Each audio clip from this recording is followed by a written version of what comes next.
我们现在来看哦，这篇文章就是我们今天要让大家看到这个美国宪法的文章，不是美国宪法，美国专利权。不用担心，我知道字很小，我们不会是让大家现在一直看整篇，我们来模拟一下刚刚讲到考试的感觉。来，各位，现在我给你一个情境，这篇文章是你考试中的第3篇，你怀疑你自己现在正在一个生死存亡关头之上，为什么？第3篇文章考试时间只剩下13分钟，不对，好像太，这好像已经是败战处理了，好，来，第3篇文章时间有点紧，好，你的 pace 已经落后了1-2分钟 ，OK， 已经落后了1-2分钟，好，这篇文章呢，请问各位，你觉得它的长度会不会给你压力？这篇文章在考试的长度大概会是1个卷 ，Not your AirPods Pro。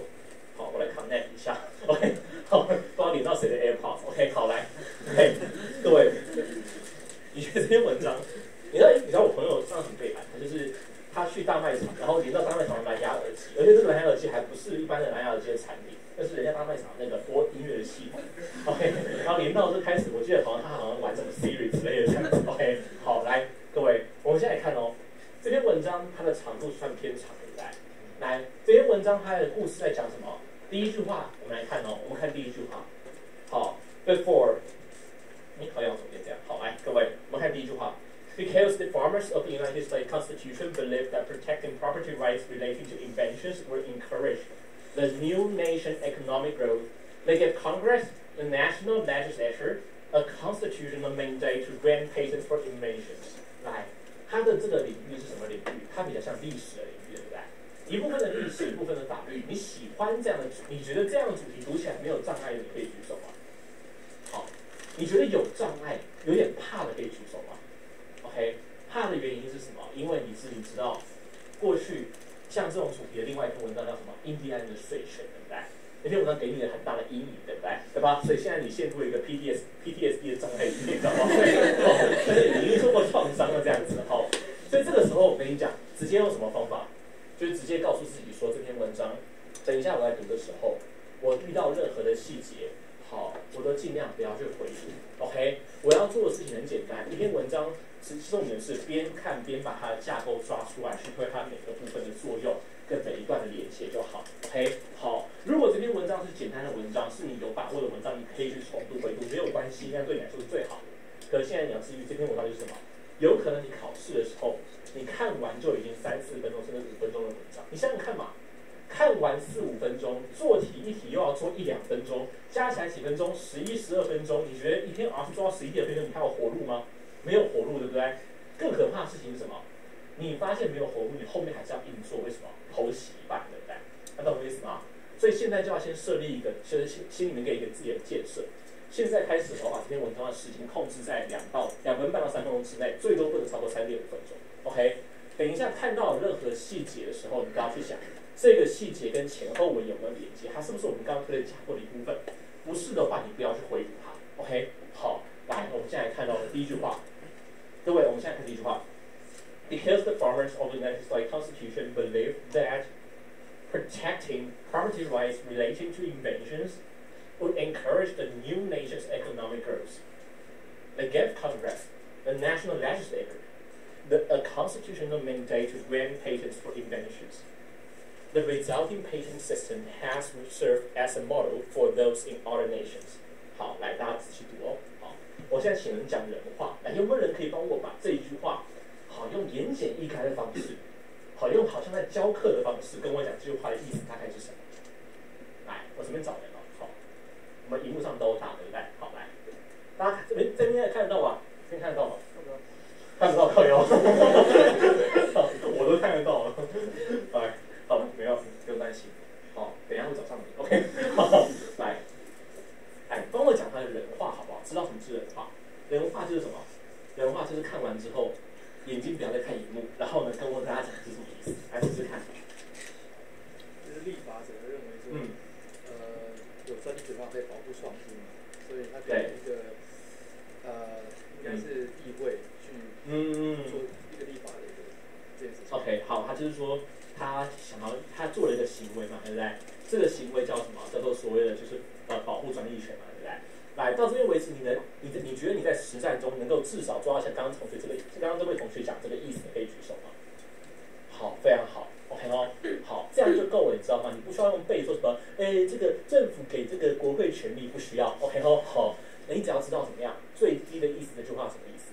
它是讲的是美国政府曾经很重视专利权，可以理解吧 ？OK 哈，来，那我问各位这个事情，这个地方它是单纯的历史叙述而已吗？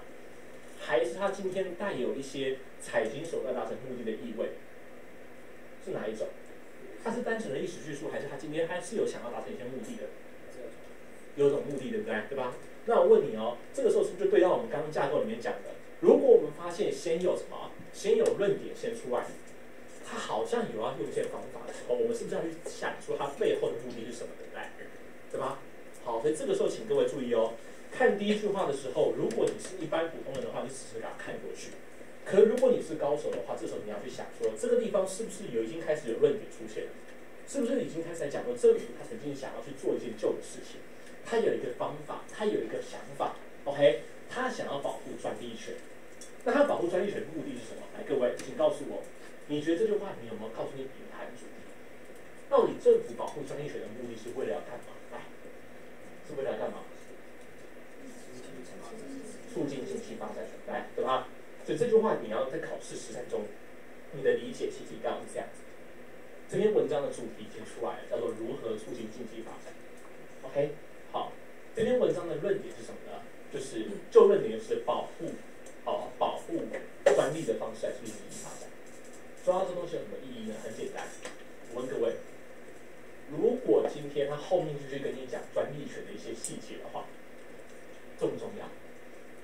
如果他继续跟你讲说当时的专利权就是由什么大专利跟小专利组成。当时的专利权主要是由美国宪法第3修正案保护，请问你这个重不重要？不重要，为什么？因为它既没有回应到主题，也没有回应到论点，懂我意思吗 ？OK， 它就只是细节而已。那如果他后面跟你讲说，专利权好像没办法保护到经济发展，这重不重要？重要，那它算什么？算是 evaluation， 懂我意思吗？好，针对方法做评论。那然后后面跟你讲说，美国政府后来有一个新的方法，更能够保护经济发展，这算什么？论点，对不对？为什么？因为它回应的不是专利权好不好，而是回应的是经济发展可能的保护，要懂我意思吗 ？OK， 所以为什么要先抓这2个原因？很简单，你这样才知道说后面有哪些资讯是你读的时候要刻意放慢，有哪些资讯是你读不懂也没有关系的。OK 哦，好，我们现在要知道就知道了。如果等一下继续讲专利权的细节的话，读不懂没有关系。如果等一下发现他要再开始评价专利权好不好的话，它是 evaluation。如果等一下出现是要来讨论怎么样能够更有效的促进经济发展的话，它是新的论点，懂我意思吗 ？OK 咯，好，来，现在我们看下一句话。好，来，实战中继续来看下一句话的时候呢，我们来看到什么呢？来，各位，这个地方这2句话，我们现在读第一段哦。好 ，recent however， 来看到 however 的时候，这个时候怎么办？它是转折吗？注意哦，不一定哦。好。不要看到好 level 就高潮 ，OK 哦，好，看到好 level 的时候，其实它不一定是转折，好，它有可指是什么？比如说今天下雨，但地上没有湿，这也不算是语气的，这也不算是什么，不算是态度的转换，对不对？它也没在反对什么东西，对不对？所以看到好 level 的时候，不要以为它一定是反对，你应该是速度慢下来去想它到底的语气在指的是什么，它可能不是反对 ，OK， 好，那我们看这句话哦 ，Recently, however, scholars have questioned whether the American system helped achieve the farmer skills. 好 ，farmer skills 不是 farmer skills，OK， 不是农夫这样子哈。好 ，these scholars have contended that from 1794 to roughly 1830, American inventors were unable to enforce property rights because judges were anti-patent and routinely invalidated patents for arbitrary reasons. OK， 好，来，各位，我们现在找这个同学帮我讲他的人话。OK， 好，我们现在仔细看这一段哦。好，来，人话大家知道应该是什么意思吗？来，好，来，你觉得这边的人话是什么？这一段用言简意赅的方式跟大家讲。他说，有些学者认为，那个 framers 没办法达到经济发展的结果。framers 没办法达到经济发展的结果。government 没办法达到经济发展。OK， 就是对，好，对，这个方法没办法达到结果，对不对？好，那后面的理由感觉有点看不太下去了，对不对？来问各位，你觉得这个地方的第2句话开始有点觉得好像单字有点多的，可以举手吗 ？arbitrary 这个单字或者是 invalidate 这个单词，觉得看不懂可以举手吗？好，这个地方如果真的看不懂，大家小心了。为什么？这些字都不算是刁难你的字。arbitrary 这个字在很多地方都会出现 ，OK 啊，所以这些字都是什么？都是常见的态度字。像比如说 invalidate 的意思是什么？就是被取消或是被使无效。arbitrary 的意思是什么？任意的、随意的、好主观的 ，OK。这些字如果真的看不懂的话，我不会帮你开脱，不会说没有关系跳过 ，OK 哦。这些字是很重要的字，因为很多人都会出现。好，来，那我问各位一件事情，这一段如果跟大家讲说，你能抓到的意思，大概是说，学者在质疑这个方法有没有效，可以，你觉得你考试中能抓到这个意思的，可以举手吗？可以吗？好，来，那我问你哦，你是单单抓这个意思呢，还是你会去想更多事情？其实这个地方你应该要去想更多事情，什么意思？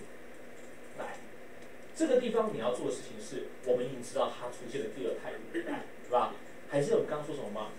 文章出现第二态度的时候，会有两种分支，一种是什么 ？evaluation， 一种是 argument。这两个分支会决定文章后半段的走向。好，所以你只要大概知道这两个分支是往哪里走，你就大概知道文章后面会怎么向，这样子。好，来各位，这个地方请问你，第一个，它是不是作者的态度？好，我们看到每个态度都要小心是不是作者的态度，它是不是作者的态度？不是，对不对 ？OK 哦，所以要小心哦。好，作者态度可能在更后面才会出现。好，通常文章你发现前面还没有作者态度，就代表可能会有第三论点、第四论点，因为作者很少会就是当那个引擎人。好，他就会比较像是那个有成者一样，会出来嘎一脚这样子。OK 哦，对，所以你要小心，如果作者还没有出现，他后面可能还有第三态度，那懂我意思吗 ？OK 哦，好，来，那第二个就是我们刚刚讲的，他到底是回应谁？来，我们刚刚的主题叫什么？还记得吗？叫做如何促进经济发展？对不对？请问你这个人他有提出别的方法来促进经济发展吗？他是有提出完整方案的人吗？不是。那他是名嘴吗？什么叫名嘴？就是不负责任，只负责批评，是名嘴的，对不对？所以这个地方的架构是什么？哦，好，还有就是在你的纸上写 evaluation one。好，这边我们就知道这篇文章目前的架构就是什么？先有了主题，如何促进经济发展，再有了论点一，叫什么？叫做是用保护专利权的方式。接下来这个地方出现了什么 ？evaluation 一，表示不能促进经济发展。OK， 因为某些原因，这些原因你看不懂没有关系。好，来，但是第二段开始，来我们看第二段的地方，就是第三段句子的地方。来，我们看到。This argument is based partly on examination of current decisions in cases where patent holders brought suit alleging infringement of their patent rights. 我们看到这边开始出现大量的法律用语，对不对？比如说 alleging， 比如说什么 infringement， 对吧？好，然后再来 ，in the 1820s, for instance, 75% of verdicts were decided against the patentee.The proportion of verdicts for the patentee began to increase in the 1830s, suggesting this cause that judicial attitudes toward patent rights began shifting there. 问各位，在你实际在做这篇文章第一次做的时候，你开始觉得这边有点障碍的可以举手。好，我跟你大概是一样的，我也开始觉得这边开始去讲一些很琐碎的东西了，对吧？好，来，好读吗？不好读，对不对？不好读的原因是什么？第一个，很多数据，对不对？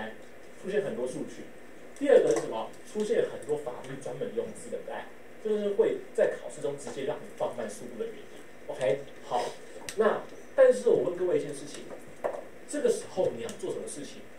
你在考试中可能会选择什么？你会选择我看不懂，我想再重读一遍，对不对？因为你怕这句话接到别句话，你还是看不懂，对不对？对吧？但这件事情是有危险。OK， 我们要来做出最正确的决策。来，当你发现考试中有任何地方你看不懂的时候，突然被卡住，不管是句子结构比较复杂，或者是出现很多单字，或者是它的领域突然变得比较艰深的时候，你要怎么做什么事？很简单，你直接来判断说它到底在语气上有没有再回去回应那个论点或者回应那个主题。然后问各位，这边换态度了吗？它有变成另外一个人来回应文章的论点吗？有吗？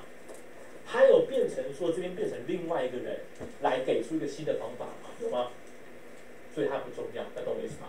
他就还是同一个人，但是他只是在补充前面的想法而已。OK， 好，所以当你发现文章里面出现不好读的资讯，你第一遍读不太懂的时候，你只要静下心来想一下，到底有没有换态度？今天他是不是提出一个新的立场？如果没有的话，请你只要记得作用就可以了。来，我问你，这边虽然看的时候不太好读，但是你能够知道它的作用，还是在帮前面的反对补理由的，可以举手吗 ？OK， 这样就够了。现场所有人都有这个能力 ，OK 咯，好，这样就够了。好，所以这边其实你不需要去背这些数据，你也不需要把这些东西都记下来 ，OK， 你只要当下知道说 OK， 这边还是在补理由就够了，不需要去回读。好，来，我的同学问说。可是我还是有恐惧。这边的细节，如果等下考出来怎么办？对不对？好，毕竟文章中还是会考细节题的，不会只考注释题，对吧？好，来，那我问各位一件事情：你过去曾经看到的细节不懂，你很怕后面会考出来的人，可以举手吗 ？OK， 好，大家都会怕，对不对？好，但我现在跟大家讲的是，你要怎么克服这个恐惧？很简单，就是什么？你要先想好说考试的时候，好，你有什么选择可以用 ？OK， 我们先想好考试的这种情境之下，你可以做什么事情，再去评论它的期望值。我们来看一下怎么做。好，来，现在你有2个选择。第一个选择是现在重读好几遍，把它搞到懂。好，第2个选择是什么？不回读，把时间省到真的遇到在考细节题，再回来花时间重新读细读定位。OK， 这2个选择的利弊是什么？来，我们来问大家几件事情哦。第一件事，你过去曾经有选过这种策略的，可以举手吗？有吗？对不对？这是人之常情嘛，对不对？对吧？那我再问大家一件事情，你重新读几次还是读不懂，可以举手。很常出现，对不对？对吧？好，这个有没有发现这个地方第一个就是有问题了，对吧？好，那我再问第2件事情，你现在读了好几遍之后。等一下，如果考到，你会直接按记忆来作答，还是你还是会回来定位？回来定位，那你第1遍是读心声的嘛？懂我意思吗？既然等下都要回来读，回来定，那你不如就等下回来就好了，对不对？那我再问大家一件事情，那你有没有曾经遇过，你现在读这边读了好多遍，终于读懂了，但是后来没有考到，有遇过人举手吗？那我问你，没有考到，你是不是以前浪费时间，对不对？懂我意思吗？好，所以从什么角度来看？各种角度来看的话，第一个方法是风险重重 ，OK， 好，很有可能你会隐形的浪费时间，又很有可能怎么样呢？很有可能就是你还是看不懂。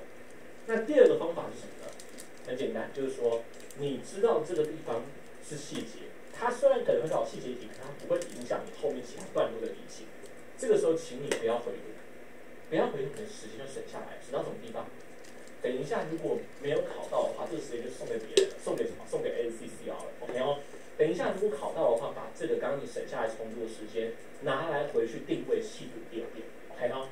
那我问各位一件事情，有没有可能你在考到之后再回来细读，你还是读不懂？有没有可能？老实说有可能，这样懂我意思吗？那你说到什么样这样我该怎么办？对不对？啊，我问你，如果今天考到再回来读还是读不懂，该怎么办？在实战上该怎么办？就去认啊，那懂我意思吗？为什么？因为你实战上怎么样呢？你有可能去口号问别人，对不对？但是你会发现一件事情，这个时候你已经做出了2个选择里面相对最好的选择，那懂我意思吗？你还是不会没有错，但是你不会浪费更多时间，那懂哈？你就是把它停损停掉这样子，哦。所以你要记住哦，如果在实战中你看到某些细节，你真的被绕进去了，不知道怎么出来。你只要确定他没有换态度，只要知道他的作用就可以，你不用去回读细节。要回读，请你真的肯考，再把时间拿下来回读。回读再读不懂就回读，还是看不懂就认了。但如果今天你还没有考进去回读的话，对不对？你就是浪费时间。所以请各位记住哦，好，时间一定是放在后面做题，比放在前面细读文字更重要。OK， 好，来各位，接下来我们来看哦。再下一句话，来，文章的下2句话，你可以看到，这边有第1段，再下一段。Not all patent disputes in the early 19th century were litigated, however, and litigated cases were not drawn randomly from the population of disputes. Therefore, the rate of verdicts in favor of patentees cannot be used by itself to gauge changes in judicial attitudes or enforceability of patent rights. 来，你觉得这个文章很平易近人的，可以举手吗？这个是下一段的内容。你觉得它很平易，你觉得它很难读的，可以举手吗？好，难读在哪里？就是什么？不但出现了生难字，对不对？连结构都变得复杂，对不对？对吧？你第一句话甚至连人话都讲不出来，对不对？好，来，不信我们来问问看。好，来，我们来问问看。哎，请问你觉得第一句话的人话大概是什么？好，看很多次，然后我来示范给大家看。大会我之前有问过同学，他会说，但是我认为这句话的意思应该是什么？就是不是所有的这个争议都被提起来。我说，提起来什么东西哈？他说，但是这我看不懂。对，你看第一个就是看不懂嘛，对不对？第二个，不是所有的这个某种 case 都是什么？都是随机抽取的。你会发现，我在讲给你听，很听不懂，对不对？什么叫随机抽取？跟什么随机有什么关系？大家懂我意思啊？这就是考试中我们会遇到什么看不懂的资讯。那看不懂的情况下，我们要做什么事情？各位，我问你一件事情：这两句话，你虽然看不懂里面的资讯，但是他的态度有没有换？有没有换？注意哦，虽然看不懂这些资讯，但你有没有发现，他的语气上很显然，他跟你讲说，你前面用的什么资料，不能够被拿来推测什么？推测一些证据，对不对？推测一些结论，对不对？他的语气上其实是已经换，这样懂我意思吗？你可以看不懂细节，但你绝对不能看不懂语气。OK， 好。虽然你看不懂他到底是怎么样去反驳，但是你至少知道说他跟你讲是这些资料根本无法去推测某些东西。OK， 好。所以这个地方，请问各位，来，第一个是不是作者的态度？是不是作者的态度？这个反对是不是作者的态度？你会发现他语气有支持反对的，对不对？说你不能用这些资讯来做什么东西，对不对？他有没有去挂一个人的名字？有吗？他也就是作者的态度，懂我意思吗？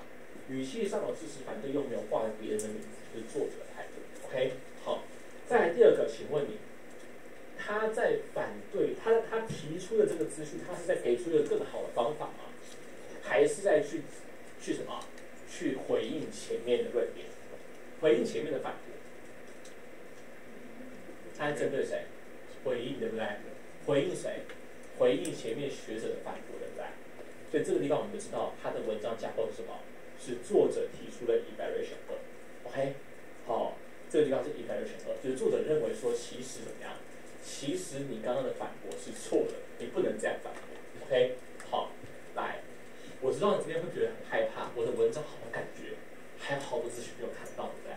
这个时候不用担心。OK 哦，好，你要记得一件事。你现在花时间下去，这时间就没了。等下不一定考得出来，考出来你还是要回来看。OK， 你现在节省时间是为了后面万一考到，我还有最后一搏的机会。OK 哦，好，来，接下来下一句话 ：If early decisions were prejudiced against patentists, one might expect that the subsequent courts, at least more supportive of patent rights, would reject the former legal precedents. Thus, pre-1830 cases have been cited as frequently as later decisions, and they continue to be cited today, suggesting that the early decisions, many of which clearly declared that patent rights were just recompense for inventive ingenuity, provided a lasting foundation for patent law. 来，你觉得这个地方的资讯的意思，你能够抓到大概2到3成的可以举手吗 ？OK。你觉得很困难的可以举手吗？这个地方你觉得看的时候会很拖累、很拖慢时间的可以举手吗 ？OK， 好，来各位，你要记住一件事情，这个地方就算你不懂意思，我知道这里面你会发现说开始出现大量的法律用语，对不对？什么法官、什么 reject、什么 at least， 对不对？就算看不懂意思，但你一定要对语气保持万分的敏感。然后问各位一件事情，理论上当我们读到这一段的时候，我们是不是已经知道了？这边以前是作者来讲话，对不对？知道这边是作者来讲话，可以举手吗？可以吗？好，那我问你，作者的态度到底是什么？是支持还是反对？是反对前面的这个推论，对不对？当一个在气头上的人跟你用这种语气讲话的时候，如果怎么样的话，应该要怎么样才对？但是这个时候，他真正的意图是干嘛？想一下。他要跑来反对前面的人，他的语气上虽然不知道他在讲什么，他的语气上是，如果怎么样的话，理论上应该怎么样，但是，他真正的意思是什么？是举正例还是举反例？应该是反例，对不对？意思他心里面根本不认为会有这种事情发生，对不对？对吧？就算怎么样，应该要怎么样才对，但是却不是这样子的，所以他事实上干嘛？他在举反例。OK 那我问你一件事哦，这个地方他有没有换态度？有没有换成第四个人来讲话？有没有？他有没有语气上是不是还是在批评前面的人，对不对？所以这个地方看不懂有没有关系？没有关系。OK 你只要知道他还是在讲说什么，还是在讲说前面这个人的推测是有问题的，是有 prejudice 这样子。OK 好，来，接下来最后一小段。The proportion of judicial decisions in favor of patents began to increase during the 1830s because of the change in the underlying population of cases brought to trial. This change was partly due to an 1836 revision to the patent system. 他说，事实上呢，后来的法官更喜欢这个专利持有人，更偏好专利持有人的因素是因为什么？是因为今天是这个就是进入审判的那个审判内容的变化 ，OK， 进入审判的案件的品质的变化 ，OK， 好，他跟你讲说什么？他跟你讲说，那个时候有修理法，之前呢只要花钱就可以解决的事情，后来是比较严格的。好，然后问各位一件事情，你有没有发现这个地方的语气开始比较不一样？我先问他态度是不是还是作者的态度？这个地方，那你有没有发现这个作者是不是已经消气了？有发现吗？什么叫消气？他的语气不再是一直在攻击你说你哪里想错，哪里想错，哪里想错。他的语气是什么？在告诉你真正的新原因，对不对？那我问各位一件事情，所以这个地方它还是 evaluation 吗？还是吗？它就不是哦，它变成什么？帮我括号写 argument two，OK 2，argument two。好，来，所以你有没有发现一件事情？是不是 evaluation， 是不是新态度？其实有些时候跟人名没有关系。这一句话跟上一句话中间，其实并没有拉出新的人。OK， 这一句话跟上一句话中间没有拉出新的人，有没有发现？这一句话在这边，对不对？好，然后呢，下一句话在哪里？下一句话在这个地方。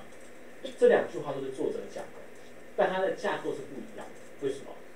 因为语气上回应的是不同的事情。一个的语气是很凶，在跟你讲哪里做错了；另外的语气是什么？自己建构一个自己的理由，对不对？对吧？所以还记得我刚刚说什么吗？不要用人名来判断论点或立场，就是因为这个原因。因为有可能不同的人会抱持同一个立场，也有可能同一个人前面在批评，后面在讲出新的想法，懂我意思吗 ？OK 好，来，所以这篇文章的架构目前怎么样呢？各位你要知道的是，它就像这样子一样。好，你现在看到的灰体字的部分，就是你的考试中的最低理解。什么意思？在考试的时候，你不需要每一个资讯都理解，不需要每一个细节都理解，你只需要最低理解到这样就可以了。注意我说的是最低，不是说当时你告诉我考试就只要读5句话就够了。OK 好，如果你其他句话还能够读懂的话，当然很开心。好，但是如果你真的怎么样呢？真的这篇文章读得很有障碍的话，你最低只要能理解到这样，你大家就可以把它定位做题了。好，我们只要理解什么？只要理解说，第一个，文章的主题是论点是什么？主题的论点是叫做到底专利权能不能保护经济发展？好 ，OK， 没有，到底应该说到底今天要怎么保护经济发展？然后呢，什么？论点一是什么样？用专利权。接下来呢，有学者提出质疑，叫论点2，所以叫 evaluation 1。OK， 接下来呢，作者提出什么？对质疑的再质疑，这是 evaluation 2。好，说其实你不能这样看。然后最后呢，作者提出新的论点。好，这边我忘了画，这边我忘了画出体字。OK， 好，最后作者提出了新的论点是什么？是认为说，其实当时的法官怎么样呢？就是那个判赢判输的那个比例，其实是因为什么？有修法修过，而不是法官自己的原因这样子。好，他后来提出了什么？提出了新的论点，好，去讲述了一个新的解释这样子。OK， 好，来各位，到这边为止，有没有人有任何的问题？有吗？好，你可能会说 Dustin， 真的读到这样就可以了吗？我必须要跟你讲，在考试的时候，没有在天天过年 ，OK， 好，你只要一进到中高分区的时候，你肯定是无法在时间之内100%把文章都读懂 ，OK。所以我们必须要做的事情是，我们要用 skimming 的方式。好，我问你一件事哦，你能不能理解说，我只要画这几句话，我只要画我出题字上面画的东西，给我老板看，老板就可以掌握重点，可以理解吗？如果今天这篇文章是你给你老板，老板给你问你说，跟你讲说，我没有时间了，你帮我画重点，我只想看重点，你是不是就是画这几句话，对不对？那懂我意思吗 ？OK 哦，好，所以注意哦，做 RC 的时候，我们要用 Plan B 的时候，你的最低理解就是什么？就是我们刚刚讲的主题、论点以及对其他论点的评论。除了主题、论点对其他论点评论3个东西之外，其他东西都是可以不用回复的 ，OK， 可以不用回复的。好，来，现在我们来看题目哦。在做题目的时候，请各位注意，好，我们看到解题流程的地方。解题流程里面呢，大家都会忘记2件事情。第一件事情是，大家看题干的时候都会读得很快，但实际上你要知道，所有的高手，或者说40分以上的同学，他们的习惯都是他们会把时间留给题干，他们会慢读题干，会细读题干，要确定知道题干要问什么，而不是只是跳到关键词。他们会去抓题干的关键词跟态度跟语气逻辑。OK， 好，什么意思呢？然后我们等一下会看 ，OK 哦。另外一件事就是，很多同学他们在读完题干之后，回去文章定位之后，他的下一步就变什么？就变成说，好像直接跑去筛选选项。OK， 然后问各位，你在做题目的时候，你回去文章定位完之后，就会直接回来看 A、B、C、D、5个选项的可以举手吗？可以吗？来，我再说一次我的问题啊，就是你过去在做题目的时候，你在回去文章看完之后，你就会直接跑回来看5个选项，可以举手吗？好，来，那如果不会的话，那都做什么呢？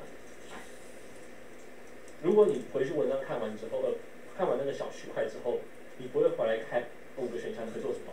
泡一杯茶，然后呢，倒一杯散装白酒，然后呢，好好的，或者做什么？会看什么？会先看完选项是吧 ？OK， 所以你会先看选项，再回去文章是吧 ？OK， 好，来，那你会做什么呢？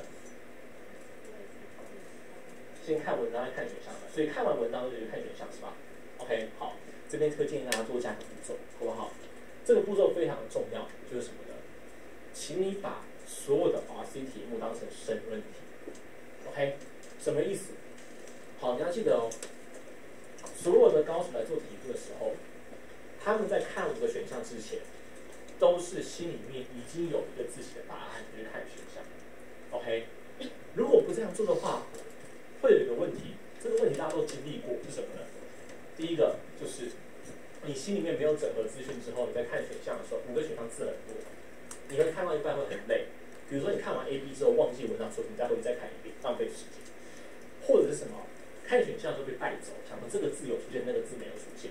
OK， 好。但如果你今天有先假装5个选项不存在，回去文章定位完之后，先回来重看一次这个题干，问自己，根据刚刚文章的资讯，我会怎么样用1句话来回答这个问题的话，这样子你的 RC 正确率会高非常的多。OK， 好，你要记住 ，RC 它首先是申论题，不要把它当选择题。OK， 我们要追求的是能够独立回答那个问题，而不是要等到选项给我们看，我们再回答。OK， 好，来，现在我们来试试看哦。刚刚我们看完文章了，我们大概就知道说文章的架构是什么了，还记得吗？文章的架构是说，到底今天怎么样去保持美国经济的发展？过去的方法是用专业权保护的方式，有学者认为这样的方式似乎不太能够达到目的，但是然后举出了一些证据，但是呢，作者认为什么？作者认为你举的证据其实不够有说服力，你不能这样反驳。作者说，你刚刚举的这些证据，比如说这个法官他过的这个理由，他过的这个比例，其实是因为别的问题，不是因为法官的问题。OK 啊，好，讲完之后，来，现在我们来看哦，这个地方，我们现在把问题细读一遍。好，来 ，The passage implies that which party was the reason that a proportion of verdicts in favor of the patentees began to increase in the 1830s。好，来，那我来问一下哦，来，你觉得这一句话的人话是什么？问句就好，问句就好。这一句的问句的，就是你觉得如果你要这句问句跟我转述一次，他在问什么？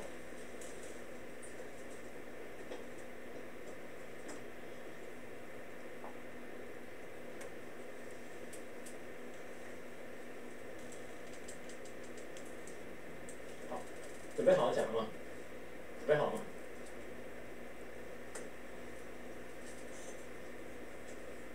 来，大家来看一下哦。你讲好，来，请讲。好。不，你没有进脑啊！文字变小了不会讲的哈，来继续，没关系，再讲。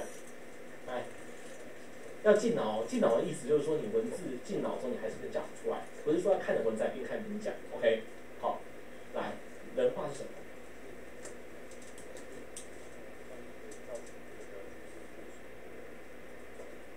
专利可以造成经济复苏的原因是吗？经济复苏。我怎么没看到我们国家经济变好？没有，我要讲什么？来，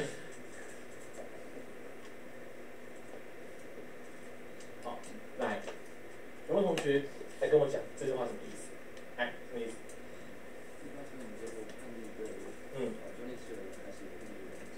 ？OK， 非常好。OK 哦，好，他在讲的是到底为什么1830年之后怎么样？他就是后来突然变得有利的人，对吧？他问的是原因，对不对 ？OK 哦，好，这样非常好。来注意哦，为什么要逼大家讲整句话？就是因为你们以前在做题目的时候，我知道你们都会跳着看，什么意思？看到1830年之前觉得好开心，觉得我要去回去定位了；看到 verdict 就觉得好开心，回去定位了。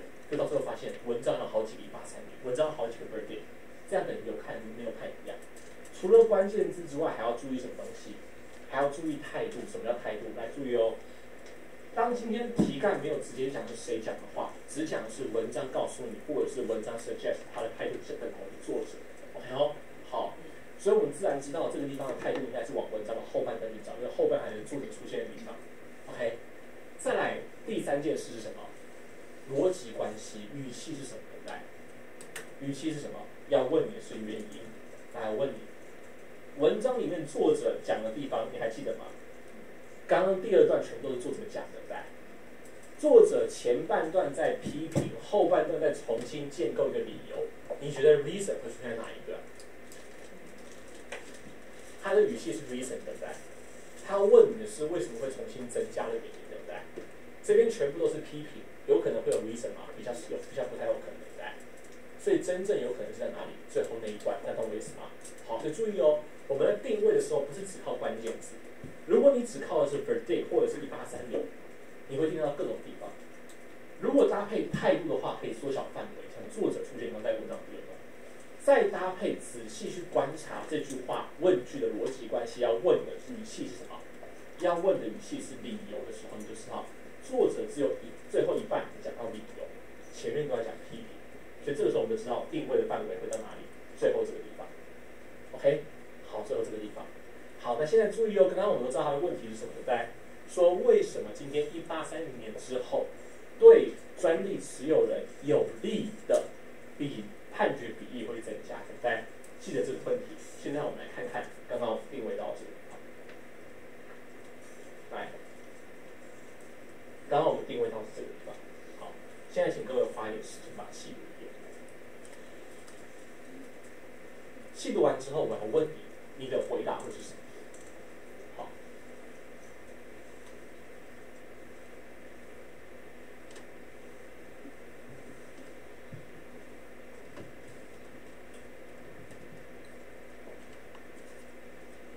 回答不用是英文，用人话讲出来就可以。重点是，假设今天我是问你的面试官，我问你这个问题，用这个回答。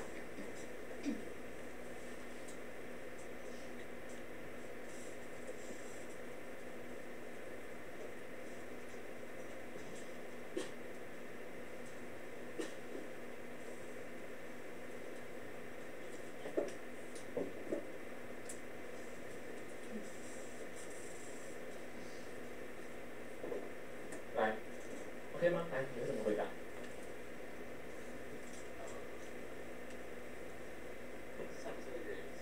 对，很好，很好，非常好。OK，就这样就可以了。OK 哦，好，就是你讲的回答就是什么？就像是你在对面试官回答一样。比如说举个例子，我对面试官回答这样，我认为这应该不是法官的问题，我觉得这可能是整个制度层面的改变，对不对？好，有可能是审核制度的改变，对吧 ？OK， 这样就够了。OK 哦，好，有了这一句回答之后，才能去看选项。好，不然我跟你讲，你的看选项只会沦于什么样的情况？我们来看哦，好，如果你没有这句回答的时候，在考试中你的时间压力之下，你看选项可能会沦于什么？会沦于说，像比如说，注意到这个 after 1836啊，这个1836这个时间是不是跟文章没有出现啊？哦，这个1830是不是跟文章里有出现？好，这个 paradigm 这个字是不是文章里有出现？你干嘛？你会完全陷入在一个字一个字的判断里面，那懂我意思吗 ？OK， 来，过去曾经有发现自己有这样的问题，就是说看选项的时候只抓一个字两个字可以举手吗？这就是最大的问题。为什么？因为你们没有去整理资讯，那懂我意思吗？现在我们都知道自己的回答，对不对？说什么？我自认为这不跟法官没什么关系，可能是制度层面的改变，对吧？好，那现在我们来看这几个选项，你有发现这个几个选项里面，我们第一轮会做什么事情？我们会删去明显方向态度不符合的选项。OK， 好 ，A 选项说什么？说这个专利的申请，对不对？跟专利的这个法令更切合，对吧？跟什么？跟制度有没有关系？有没有关系？可能有关系，对不对？先保留它。OK， 你先不要去管1836是什么鬼，你先不要管说中间里面的字考试中有没有出现，你先把它当成是一个人来看，当成是一句话来看，去想这里所提到的资讯跟你刚刚的那一句话逻辑上有没有关联，完全没有关联就把它排除掉，任何一点点的关联都可以把它保留住。第一轮我们要做的事情不是说去细部的检查，来各位注意哦，做 RC 的时候不要一步到位。不要以为自己能够第一轮就把它全部选出来，能够被你第一轮就选出来的题目，一定是烂到不能的烂题目跟简单题。OK，RC 的做题过程中，你第一轮一定是什么？先删去明显态度方向是有问题的。A 选项第一个，它的态度方向差异不大，对不对？很明显在点出跟制度可能有关系，对不对？先把它保留住。OK， 好，接下来 B 选项我们来看哦。Patent laws enacted during the 1830s better define patent rights. OK， 他还讲的是什么？他还讲的是这个东西，专利权、专利法后来怎么样呢？更好的去定义的专利，对不对？这个东西在考试第一轮的时候，会不会把它删掉？我不会，为什么？因为我觉得跟制度也有关系。好，所以这个东西我会把它先保留住。好，来，如果有人跟你讲第一轮就可以把它删掉，我跟你讲。这是马后炮，为什么？那就是网络上那种考满分那种什么，先看到答案再给你解释。这个东西在考试的时候你不会把它删掉，那懂我意思吗 ？OK 哦，好，来，接下来第三个 C 选项呢，法官们比较不偏见的，你会发现这个地方很明显就是什么，方向是反过来的，对不对？对吧？我们刚刚明明读出来是跟制度的改变有关系，就这边变成是跟人的新政有关系。这就是我们第一轮会把它删掉。好，我们第一轮主要会删去态度明显错误跟方向明显相反。OK， 第四个是什么？是说这个法案，这些法案本身比较没有代表性的，比较没有代表性的，有没有发现？它的语气上好像我们文章有读过，对不对？我们刚刚文章好像有读过这些东西，但你还记得它刚刚文章是出现在哪里吗？它是出现在反驳，对不对？它不是，它出现在哪里？它是出现在文章这个地方的反驳，说你所举出的案例不一定有代表性，对不对？那我问你，刚刚文章语气要问的是原因，还是要问的是反驳？原因，对吧？所以这个时候你可以发现，他的语气态度根本不是要来解释，他是干嘛？又要来批评你的，所以这边的语气也是明显跟你的推论是有违背。好，那一选项是什么？说这个就是有争议的专利案的比例怎么样呢？后来在1836年才开始来增加，对不对？你会发现，这个也是后面什么？这也是前面的反驳资讯。他提到的数据全部都是在前面的反驳里面提到的。他后面讲理由的时候完全没有提到任何的字，完全没有去提到任何的什么数据，对不对？数据它都是拿来反驳的。理由是拿来说明的，所以这个地方你就知道 C 多 E 3个选项是我们刚刚的那句的话，那句回答里面完全没有搭干的 ，OK， 没有关系的，他完全没有去讲到说到底真正的原因是不是因为制度面的改革 ，OK。现在我们来看一下 A 跟 B 这两个选项，这是我们第二轮回去看。好，各位，第二轮回去看的时候，我们要注意什么东西呢？我们要注意的是什么？在讨论法案的题目里面的时候 ，GMAT 会非常喜欢出的一种混淆选项，就是法案有分本质跟实行。好，不只是法案，注意哦，不只是法案，不管是法案、公司的策略，或者是什么，或者是政府的政策，都有一个特色。政策本身是一回事，执行下去的过程是一回事，执行过后的效果或善后又是另外一回事。OK， 好 ，GMAT 会特别针对这个地方去出混淆选项，就是到底今天最后的结果不好，是中间哪一个阶段不好 ？OK， 来 ，A 选项的特色是什么？是审核的时候，对不对 ？OK 的问题，对吧？跟你讲 A 选项是说什么？审核的过程更贴近法律，意思就是法律本身没有改变，是审核改变。OK，B 选项的意思是什么？是法律本身改变，对不对？法律本身的定义更完善。现在我们知道这两个选项的区别是，到底今天是审核的过程好有问题，还是法律本身的定义有问题？那现在我们再回去看文章，注意哦。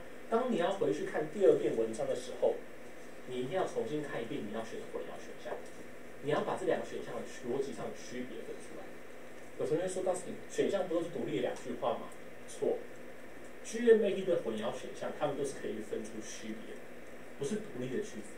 好像这个地方它就不是独立的句子，它一个强调什么？一个强调的是审核的问题，一个强调的是什么？强调的是这个就是法律本身定义设计的问题。来，现在我们来看原文的地方。来，请问他后面这边讲的是什么？说有可能是因为怎么样呢？有可能是因为审判一个案例的内容的变化，对不对？说什么？说后来的检查，都需要去检查是不是跟什么？是不是跟法案是有关联的，对不对？是不是条件是跟法案是连在一起是适用的？之前只要怎么样？只要你愿意付钱，直接给你专利。后来是会主动去审查一次。所以我问你一件事：这个是法律本质的问题，还是后面人在监督的问题？是监督的问题，对不对？法律有修过吗？有改过吗？法律有重新定义什么东西吗？没有，对吧？所以答案是谁？答案是刚刚的 A 选项。OK， 好，注意哦，你在检讨的时候，我不希望你只是把他的理由写出来。很多同学检讨的时候会这样做，他会说他写这个 A 选项，我就是写说这个就是文章中的意思。B 选项就是什么就是这个文章里没有提到文章里没有提到这个更好的定义。然后呢 C 选项就是什么就是文章里的态度错误了这样子。检讨的时候，如果你写故事内容的话，就干脆不要写，你知道为什么吗？因为下一篇文章不会出现转译，能懂吗？好，检讨是要针对什么东西，知道吗？各位，你可以帮我在这把它写下来。好，检讨的时候，这些检讨是很多人不会的事情哦。好，检讨的时候要去针对，要去针对选项之间的区别，把它归纳，什么意思？像刚刚 A 选项跟 B 选项，你就要去思考，到底它的区别是什么 ？A 选项强调的是法律的适用 ，B 选项强调的是法律的定义，对不对？你要去想这个适用跟定义，你不能只是把专利讲出来，你要去想有没有别的题目也会考到适用跟定义，比如说公司的什么，公司的这个就是政策，比如说什么政府的一些方案，比如说任何的解决手法，可能都会去考这个点。换句话说，你要去举一反三，你要去想什么样的情况下还可以去出题者还可以考这个题目，什么样的情况下会有本质跟实行的区别，是任何的方案题都会有这种问题，那懂我意思吗？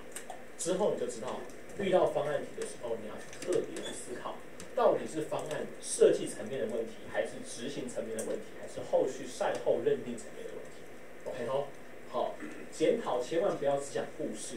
不要去做没有意义的事情，就是什么？你只讲的故事，你没有把它类比到其他同类型的题目里面去。OK， 好，来，那有同学会问说，到底除了这件事之后，还可以做什么事情？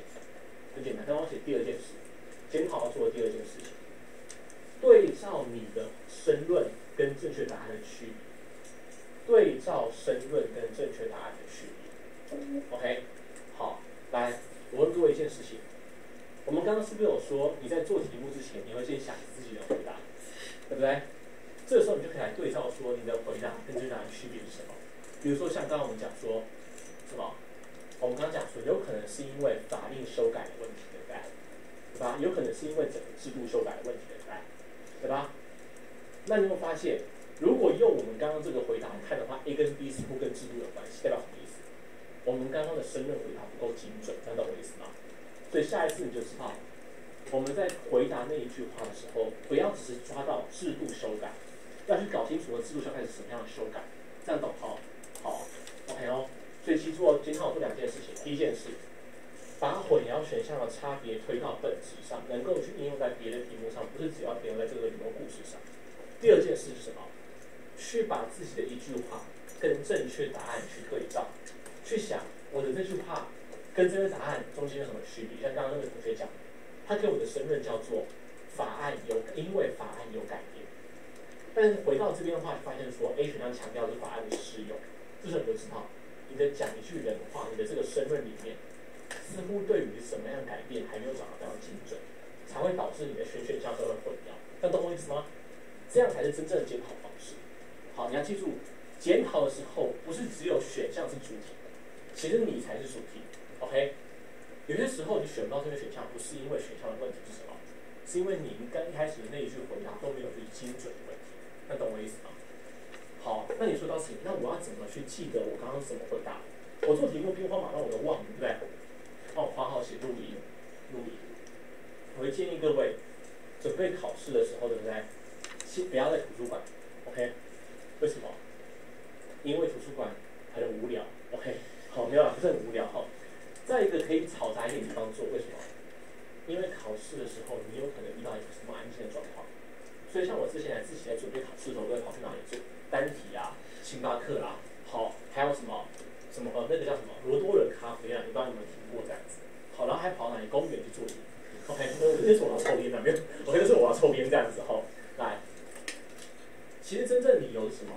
你要找一个可以讲话的地方，你知道为什么吗？当你在做每一道题目的时候，你要先把自己的一句话回答录下来，好，录下来，再检讨再去对照。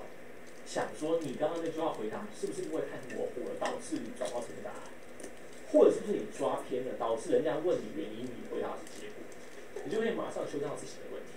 这样懂我意思吗？检讨的重点不应该只放在选项，很多时候你的会选错答案，不是因为选项的问题，是因为什么？你刚刚的那句话回答歪掉的问题。这样懂哈 ？OK， 好，来，现在我们来看哦，第二题的地方，好。他说，文章告诉你说，文章里面所highlight出来的那个学者，他会认同下面哪一个批评 ？OK， 好，来，文章highlight出来学者就是刚刚前面这些质疑的学者，对不对？好，这些学者开始去质疑，到底美国的专利权是不是有就是帮助这些就是经济的发展，对不对？好，来注意哦。他的问题是什么？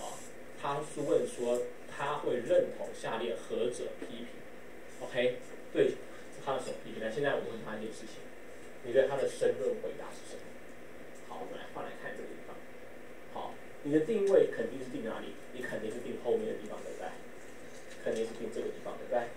好，来，现在思考一下，你会怎么回答这个句子？你会怎么回答这个地方？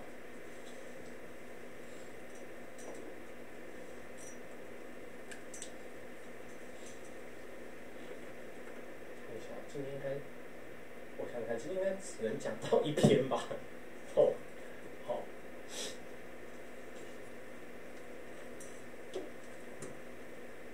来，看完了吗？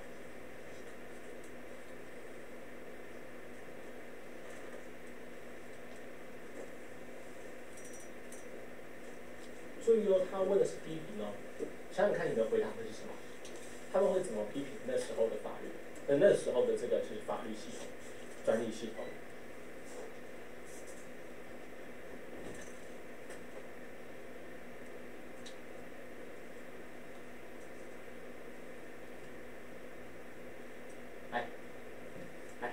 看完了吗？好，回答。是法官的问题的在。法官什么问题？他们本身就是反对这些。法官卡函，对不对？不是卡函，卡专利 ，OK 哦。法官卡专利，对不对？很卡，对吧？好，法官是那个就是黑专利产业链 ，OK 哦。好，来我们看一下哦，来，好，现在我们知道他的回答是什么，对不对？好，很好，你刚刚讲的很好。法官怎么样呢？卡专利卡挺严重的，卡官有很明显的偏见，对不对 ？OK， 请大家记得这句话。我们现在看选项 ，OK， 好，来，我们来看选项哦，这个地方，来，这个地方我们知道之后，我们来看 A 选项。A definition of property rights relating to inventions what to that to be useful。注意各位，各位注意 ，OK， 第一遍看选项的时候。你要给自己多少时间？来，我们看选项分2轮，对不对？大家知道吗？第一轮看选项的时候，大概只会一个选项花5秒钟的时间。我们不会把每个字都看得很进去，我们会怎么样？用 skimming 的方式抓重点。A definition of property rights relating to invention was proved to be useful。我们不会去把每个字翻译出来。我们的重点是什么？你的定义有问题，这懂我意思吗 ？OK 哦，来，你觉得定义跟刚刚那句话有任何关联吗？没有，你自己删了。OK 好。B 选项的重点是什么？重点是你的这个适用的条件也有问题。你觉得适用条件跟法官有关联吗？也没有关联。OK 好。第3个，让什么？当时的这个就是法律，人们很难取得专利。这个选项你会删还是会留？我会留着。OK 一样。如果有人在网络上跟你讲这个选项，直接把它删掉，马后炮。为什么？因为的确，你看完文章的感觉也是什么？当时的专利就是很烂，对不对？对吧？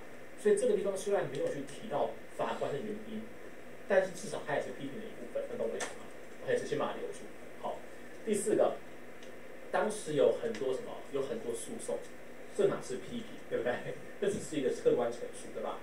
所以你注意哦，语气也有关系哦。当时他们的语气没有在批评的意思。OK， 第5个，怎么样？这个就很直白，对不对？就是什么目的没办法达到，对不对？来，这个时候你要做什么事情？这时候你要做的事情是什么？进到第2轮来检查一遍。注意哦，不能直接选哦，除非你没有时间，不然的话，我会建议你再重新去思考这2个选项的差异。来，这个地方想一下这2个选项的差异是什么？我们重新先看一次选项。C 选项是强调什么？强调无法取得专利，对不对？E 选项在强调什么？强调无法取得经济发展，对不对？对吧？那现在回去文章，我们再去思考，说到底有没有去提到经济发展有没有加强，或者是专利有没有被取得 ？OK， 这边就可以看到，来，我们来看一下，重新看这个地方，就发现这个地方语气上很明显，它指的是什么？没办法达到目的，对不对？直接指到是到底有办法去提升经济发展 ，OK？ 但至于有没有去取得专利呢？我们来仔细看哦。来 ，The scholar have contended that from 1794 to drop in 1830, were unable to enforce property rights because George saw anti-patents and routinely invalidated patents for arbitrary reasons。大家有没有注意到？他所强调的东西不是你拿不到专利，而是什么？你打不赢官司，这懂我意思吗？好，所以他在逻辑上的概念是什么差别？你拿得到，但是你打不赢，跟你完全拿不到，这是有区别的，对不对 ？OK， 所以这个地方我们知道，回来之后 ，C 跟 E 选项我会最后选择比较直白、逻辑上也一针见血的 E 选项。但现在重点来了 ，C 选项你会怎么检讨？来，现在我随便问哦，你觉得这个地方回去给你检讨的话 ，C 选项你会怎么检讨？你觉得你会怎么检讨？注意哦，我们讲检讨的重点是什么？不要去做下一题不会用到的东西，能懂我意思吗？我们要怎么样把这个东西化成别的题目可以用到？这是考验你的想象力，不是想象力了哈，考验你的这个就是那个逻辑推理能力。好，来，什么样的东西也有分成取得跟后续处理。我们都知道 C 选项的混淆方式是取得是一回事，后续打官司处理是一回事。什么样的东西也有分成取得跟后续处理？来，什么东西？思考一下。什么样的东西有分成开始跟后续的过程？来，什么东西？除了诉讼之外，还有对，这是文章提到的 ，OK 对，好，来，还有什么？心想啊，其实所有的政策好像都有人来，所有的政策也有一开始的状况，也有后续的状况，对不对？甚至呢，连生物类型的什么，连生物类型的题目也可能会有，比如说生物一开始的这个出生，跟后续演化的过程，对吧？所以简化来说就是什么？你只要发现文章里面有拉出一个时间段的话，什么叫时间段？就文章里面所提到这个东西，不是只是单纯的 yes or no， 而是在跟你讲过去怎么样，后来怎么样。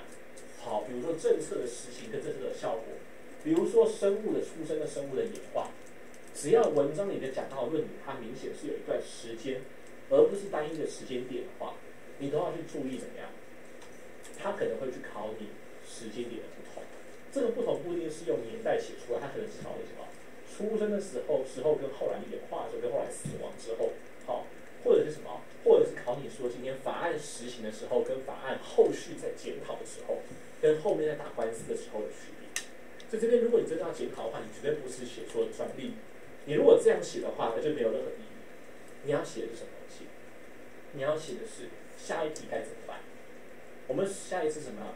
只要看到什么跟方案、跟政策有关的题目 ，OK， 都要去注意什么？都要去注意时间的先后问题。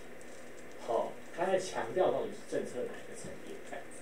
OK， 好，来注意哦，检讨就是一个原则，应该两个原则。第一个原则是不要去做下一题用到的东西。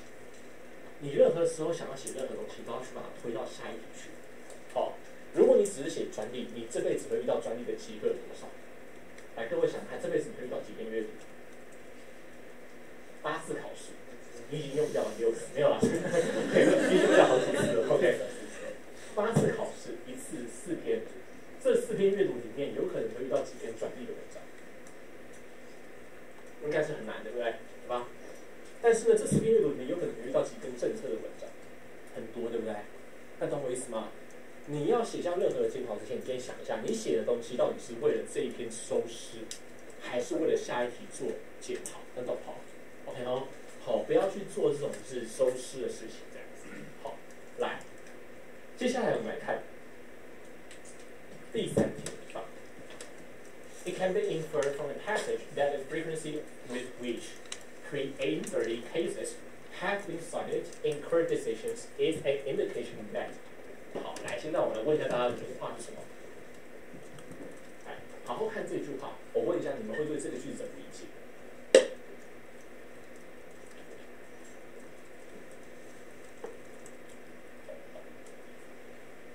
可以吗？哎 ，OK 吗？再一下，好 ，OK。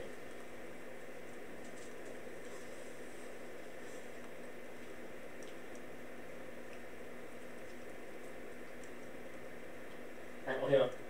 好。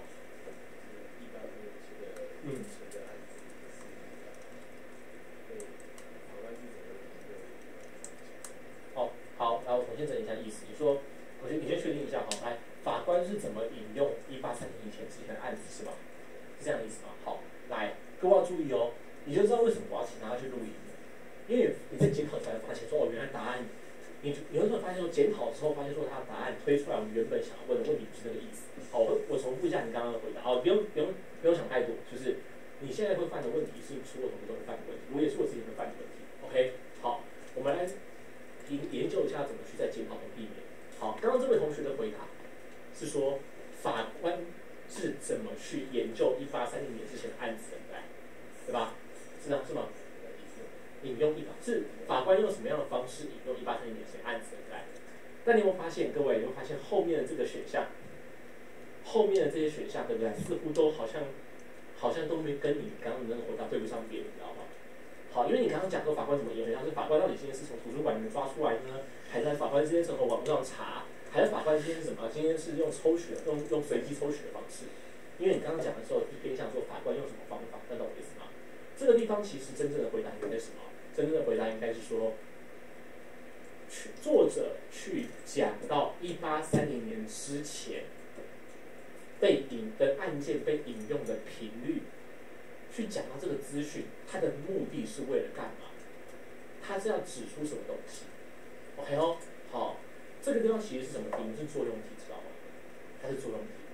他说，请问今天这一个资讯被文章提到了，好，这个资讯被文章提到了，是为了要指出什么？是要指出什么？这个 indication 就是 indicate 什么东西？好，所以这一题其实上作用题。他问你说，作者去提到这个资讯，提到文章里面引用的频率的目的是为了干嘛 ？OK 哦，是为了要去强调什么东西？这样子。好，来，那我们现在知道这个问题之后，我们现在回来看文章里面去讲到这个地方的资讯。来，现在我们来仔细看哦，请问你觉得作者的目的是什么？好，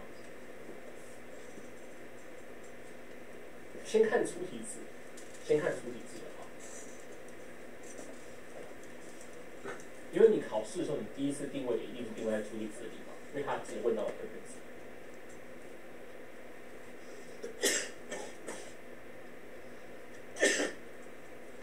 然后看完之后再回去看前面的那个细题字。为什么往前看？等一下我跟你讲。OK。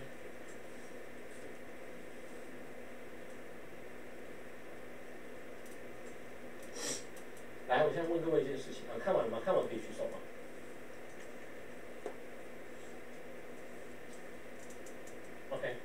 我再给大家半分钟的时间看，先看出题字，再看前面的红色细题字。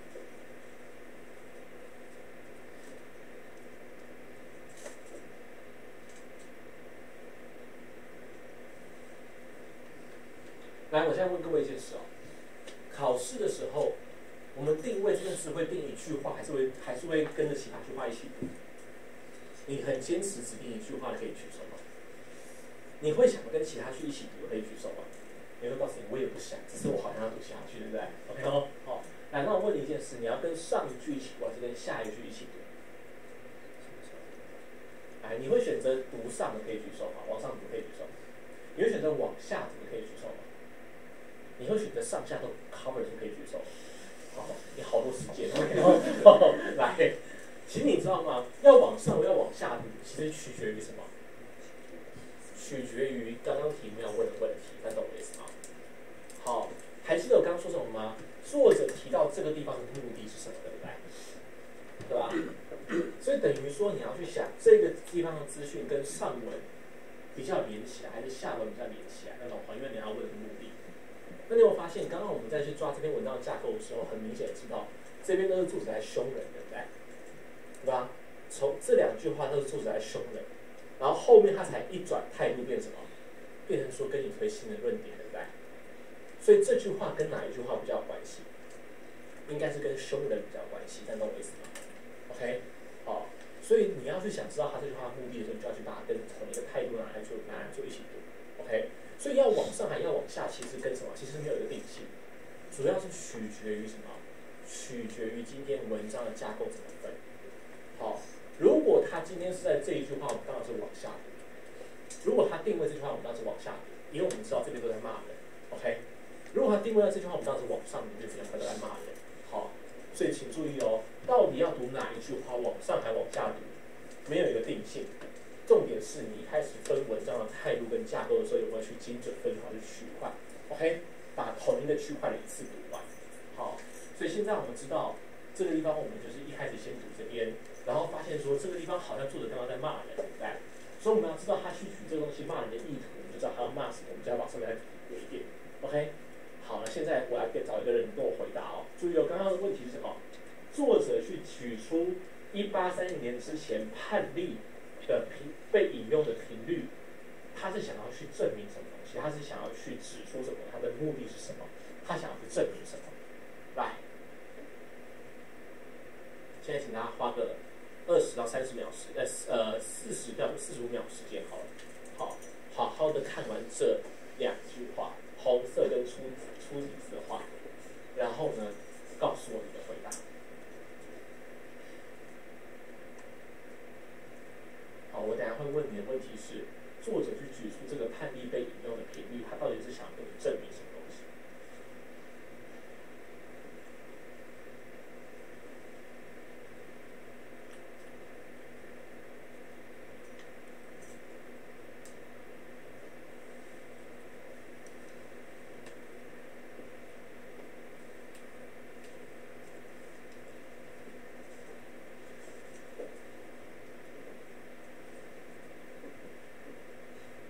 ？OK 吗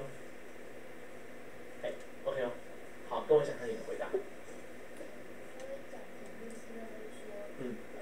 果法官是有偏心的话，他是不会同意之后还是继续同意这个法案的合作，他可能数量就会减少。对。可是反而它的数量其实还是持续增加，就是对。没有决定。对。所以就是不是法官有偏心。OK， 好，很好，所以就是但是问题是你刚刚回答似乎是把所有的细节带出来，对吧？对吧？可是问题是考试中我们不能用那么多时间吧？那你看我们刚刚的问题是不是只有问一个东西，叫做请问他举出这些东西，他到底是要证明什么东西，对不对？你觉得作者最后想说的结论是什么？很好，就这样子。OK 哦，好，这就是重点。他扯出那么多的破事，说什么？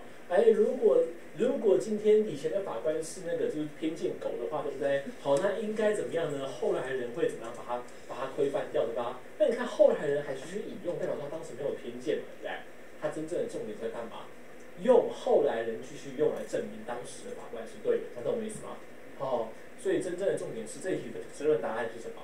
是说作者是要来举出这些地方的例子，这个东西是平面例子 ，indicate that early judges are not prejudice， 这样懂我意思吗 ？OK， 好，来，现在我们记得我们今天在回答哦，我们现在看选项哦，好，来各位，来。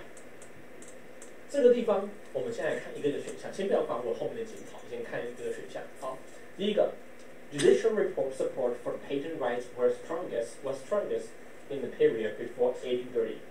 他说什么？1830年之前，法官怎么样？非常支持专利。来，有同学有选到这个选项，他说当时之前说法官有偏见，这个时候不就是等于说法官很支持，没有偏见嘛？好，考试的时候，如果你觉得不确定，你可以先保留它。OK， 假设我们今天先保留哈，至少态度上是没有完全的矛盾。OK， 好，我们看 B 选项，说什么？法官的知识并没有改变，并没有增加。OK， 法官的知识并没有在后来增加这样子。来，方向有没有错？方向有没有错？还记得我们刚刚说什么吗？法官没有改变心态，没有偏见嘛，对不对？然后我们刚刚说法官不是问题嘛，不是法官的问题嘛，对不对 ？B 选项怎么样呢？说法官对专利的知识没有增加，没有增加包含两种情况，一种是什么？减少，一种是什么？不变的，对不对？所以这地方有矛盾吗？没有矛盾哦，先放着 ，OK， 要先放着。好 ，C 选项说什么？法院他们的标准回到了之前的标准。我们开始觉得有点绕晕了，对不对？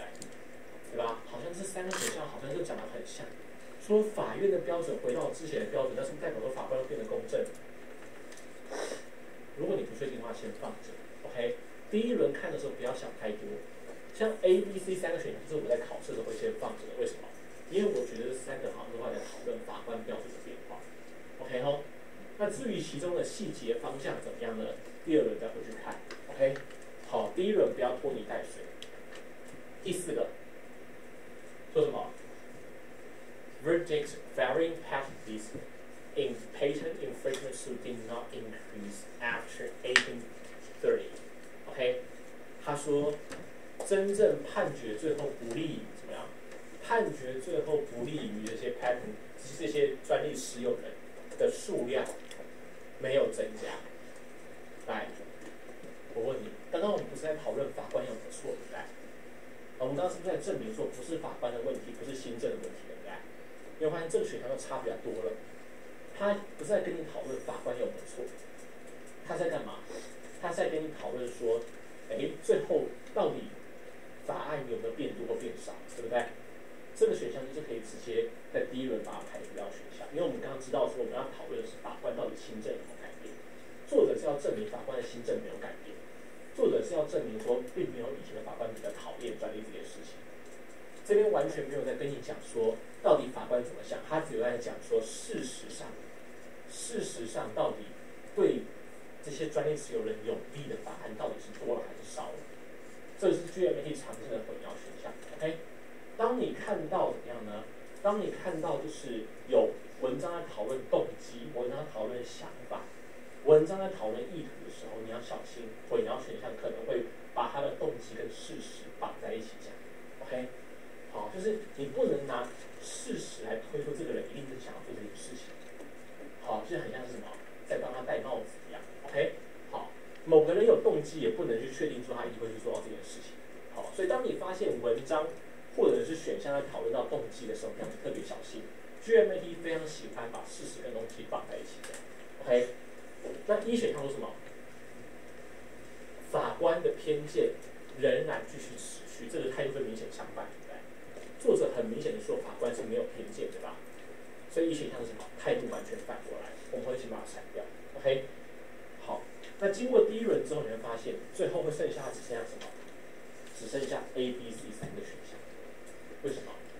都跟一刚刚都没有去针对到作者想证明的东西。来，同学再跟我讲一次好不好？你刚刚说他想证明什么？还记得吗？啊，有谁还记得刚刚的那个回答？有谁还记得？法官有没有偏见，对不对？都跟一选项是方向错误，一选项认为法官有偏见，对不对？哦，都选项是什么？没有讨论法官的想法是什么，只跟你去讨论说法案最后赢的或输的有没有减少或增加。这两个选项是很明显的偏离你刚刚想做的想证明的东西，偏离你的深入回答。但至于 A、B、C 这3个选项，我们就要来小心。OK， 好，大家要注意一件事情哦，这道题目是最难的题目，为什么？你会在这道题里面看到 GMAT 它会怎么样刻意去隐藏正确选项。OK， 好，大家可以帮我在笔记上写 GMAT 喜欢用否定的方式隐藏正确选项，我相信你一定有遇过。OK， 来问各位一件事情，你有没有曾经遇过一种题目？文章里面可能跟你讲 A 比 B 还热，结果选项里面让你推成的是什么 ？B 比 A 更寒冷。有看过这种题目吗？或者是 B 比 A 更不热？有看过这种选项可以举手吗？好 ，GMAT 非常喜欢用混淆，用否定的写法来设计混淆选项，或者是就是隐藏正确选项。好，在这一题里面，我们可以看到它有2种方式。第一种方式是，当今天从肯定改成否定的时候，什么情况下会是错误的混淆选项？就是什么？帮我写下来的错误2分。我们可以在 A 选项这边可以看到很明显的例子。文章里面只是跟你讲说这些法官没有偏见，但我问你一件事：没有偏见的反面一定是等于说是喜欢吗？是吗？好，对，应该说偏见的反面一定是喜欢吗？一开始说有负面偏见，对不对？负面偏见的反面是正面偏见吗？还是加上公正？应该是什么？偏见的反面是什么？是有可能负面偏见的反面是有可能有正面偏见，有可能有公正，对不对？所以法官原本前面那个学者说法官讨厌专利，现在反面过来会是什么呢？要么就是没有讨厌，要么就是什么喜欢，但是不能够直接去推到说一定喜欢，那懂我意思吗？更不能推到说一定是最厉害、最喜欢的。所以 A 选项你可以看到 ，GMAT 在给你导推，从肯定改否定，否定改肯定的时候，它惯用的一种手法是去做错误2分。OK， 就像失败的反面不一定是成功，有可能是还在路上，你懂我意思吗 ？OK 哦，好，来，那再来 B 选项这个地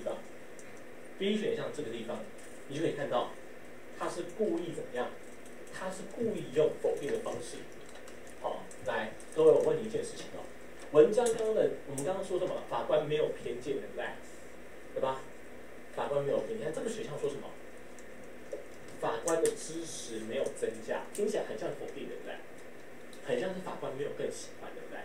但你有发现，法官的知识没有增加，它包含两种可能。一种是什么？一种是不喜欢，一种是什么？一种是讨厌，对不对？不是，讲错了。一种是不喜欢，一种什么？持平，对不对？它包含哪一种可能？持平的可能，那懂我意思吗？好，所以它虽然表面上看起来很像是，好像讲法官不好，但实际上在逻辑上，它的2分，它不会是错误2分，它不会是 increase 的意思。何鸿燊在解读这个选项的时候，会把它以为是什么？会以为这个地方的意思叫 decrease， 那就是有问题的。好，所以各位以后注意哦，以后在看选项的时候，如果看到它的语气很明显是用否定字眼讲出来的时候，你要去特别去思考，在逻辑上跟文章的肯定是不是可以2分。比如说文章如果说是男的，就是男的公的，好，比如说80%的公的，那我问你能不能推出 minority 是母的，可不可以？某个地方的某个地方有80%的动物是公的动物，你能不能推出 minority 是母的动物，可不可以？可以，因为可以2分，可以理解我的意思吗？好，但如果今天跟你讲什么？如果跟你讲说，做什么事情的人一定会成功，那我问你，不做的人一定会失败吗？没有，不一定嘛，对不对？而且还有可能怎么样？还在路上，懂我的意思吗 ？OK 哦。所以当你今天看到语气有从肯定变否定调换的时候，对不对？请你稍微回去文章对照的时候，注意这个2分法。好 ，GMAT 在2分法里面喜欢设计的错误就是刻意的怎么样过度推论，好，错误2分。喜欢刻意设计的这些答案的隐藏方式也是用这样的形式，就是把什么其中有可能包含了许非里面这样子。OK， 好，那我们来看 C 选项。C 选项这个地方说什么？在1830之前，法院就回到了正常的标准。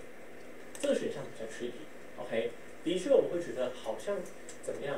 好像今天这个文章里面是在为法官护航的，说法官没有偏见，对不对？但你有没有注意到一些事情？这个 C 选项，它强调的不是1830年前后，对不对？它强调的是什么？1830年的前段。换句话，我们刚文章重点在强调什么？到底在1830年之前跟之后的标准有没有变化，对不对？这边在换来讲哦，在讲的是只有1830年之前的状况。OK， 那你说 Dustin， 这个是不是代表说我看每个选项我都要去注意这个时间段？其实不是。来，我跟你讲，如果你今天因为这一题，就导致你之后在做每一篇 RC， 你都会去想说，时间这样怎么办？那边怎么办？好，那我跟你讲，你会很快走火入魔。OK 哦，就是几乎每一篇的这个 RC 的具体都有时间，都有地点。我曾经就有这种例子哦，你知道吗？有一次我做到一篇阅读，跟大家讲什么阅读，叫做肯雅的女性跟加纳的女性，好，到底是年龄辈分比较重要，还是性别比较重要？有看过这些阅读可以举手吗？好，印象很深刻，对不对？为什么？他的记忆题考很细，对不对？他考说到底今天是殖民前还是殖民后？到底今天是肯雅还是加纳？到底是时间前还是后？他考非常的细，他考时间还考地点。我在自己准备和做这篇阅读做完之后，那个礼拜我的状况都很差。我那个礼拜整个阅读都整个掉6成，你知道吗？你知道为什么吗？因为那个礼拜我就开始患得患失，想说是不是每一道题目我都要去注意到时间或地点，就到最后把我自己搞得很差。后来我怎么解决的？很简单，我突然发现一件事情 ：GMAT 不会没事找事做。OK， 虽然他最近的确没事找事做，然后每次把这个做题网站封起来，不要冲他笑这样子。OK， 对啊 ，OK， 他 GMAT 设计题目的时候不会没事找事做。我问各位，什么样的文章才会去考细节题里面换掉时间、换掉地点？有没有想过？这边就是你检讨要注意的地方。这篇文章为什么可以这样考？很简单，因为文章里面有分不同时间地点，可以理解吗？如果整篇文章都是一个时间一个地点的话，那是重点吗？不是重点，那懂我意思吗 ？OK 所以你可以告诉自己说，以后看到什么，看到文章里面去讲细节的时候，有去分出不同的时间或不同的地点的时候，再提醒自己在第二轮检查的时候，注意选项所强调的时间跟地点比较就可以了。平常没事不需要去注意 ，OK？ 好，所以注意哦，重点是检讨的时候，我们要把它画成下一题可以用的东西。这一题的检讨，我们画成2点是什么？还记得吗？第一个，看到选项突然出现的语气态度变，就是不是语气态度，应该说是否定，它的表达方式变成否定语句的表达的时候，要去思考有没有可能会被过度2分 ，OK？ 去对照文章里面讲资讯跟这边的否定是不是被刻意的错误2分 ，OK？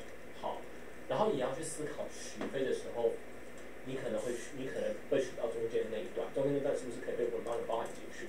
简单来说就是什么？以后考试的时候看到选项出现否定，要去注意2分的谬误 ，OK？ 第二件事就是什么？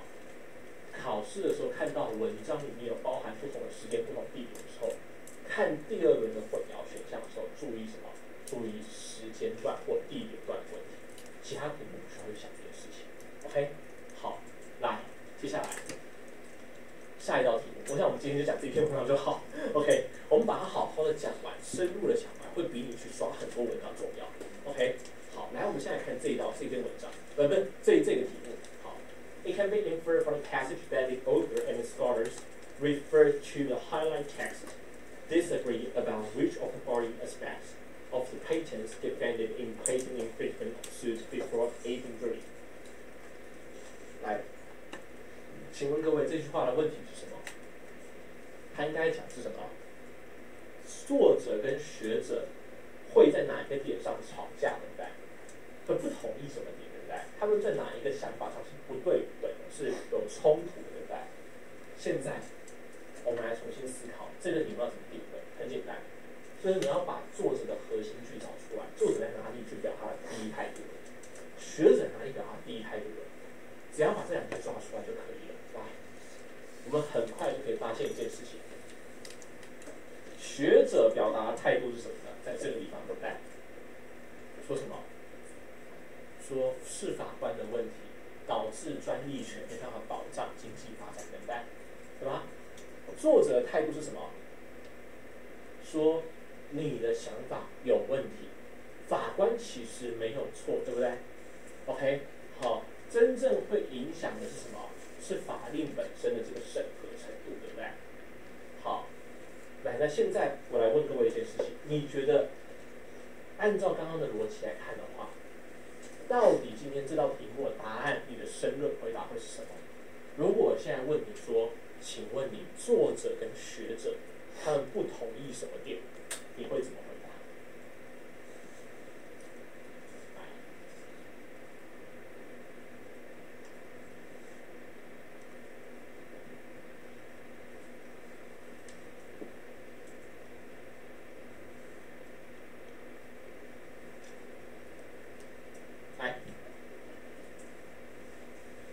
你会怎么回答？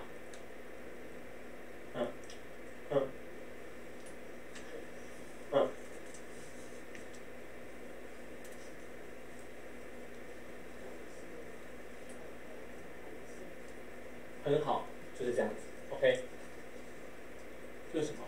到底是不是法官的问题呢？来，到底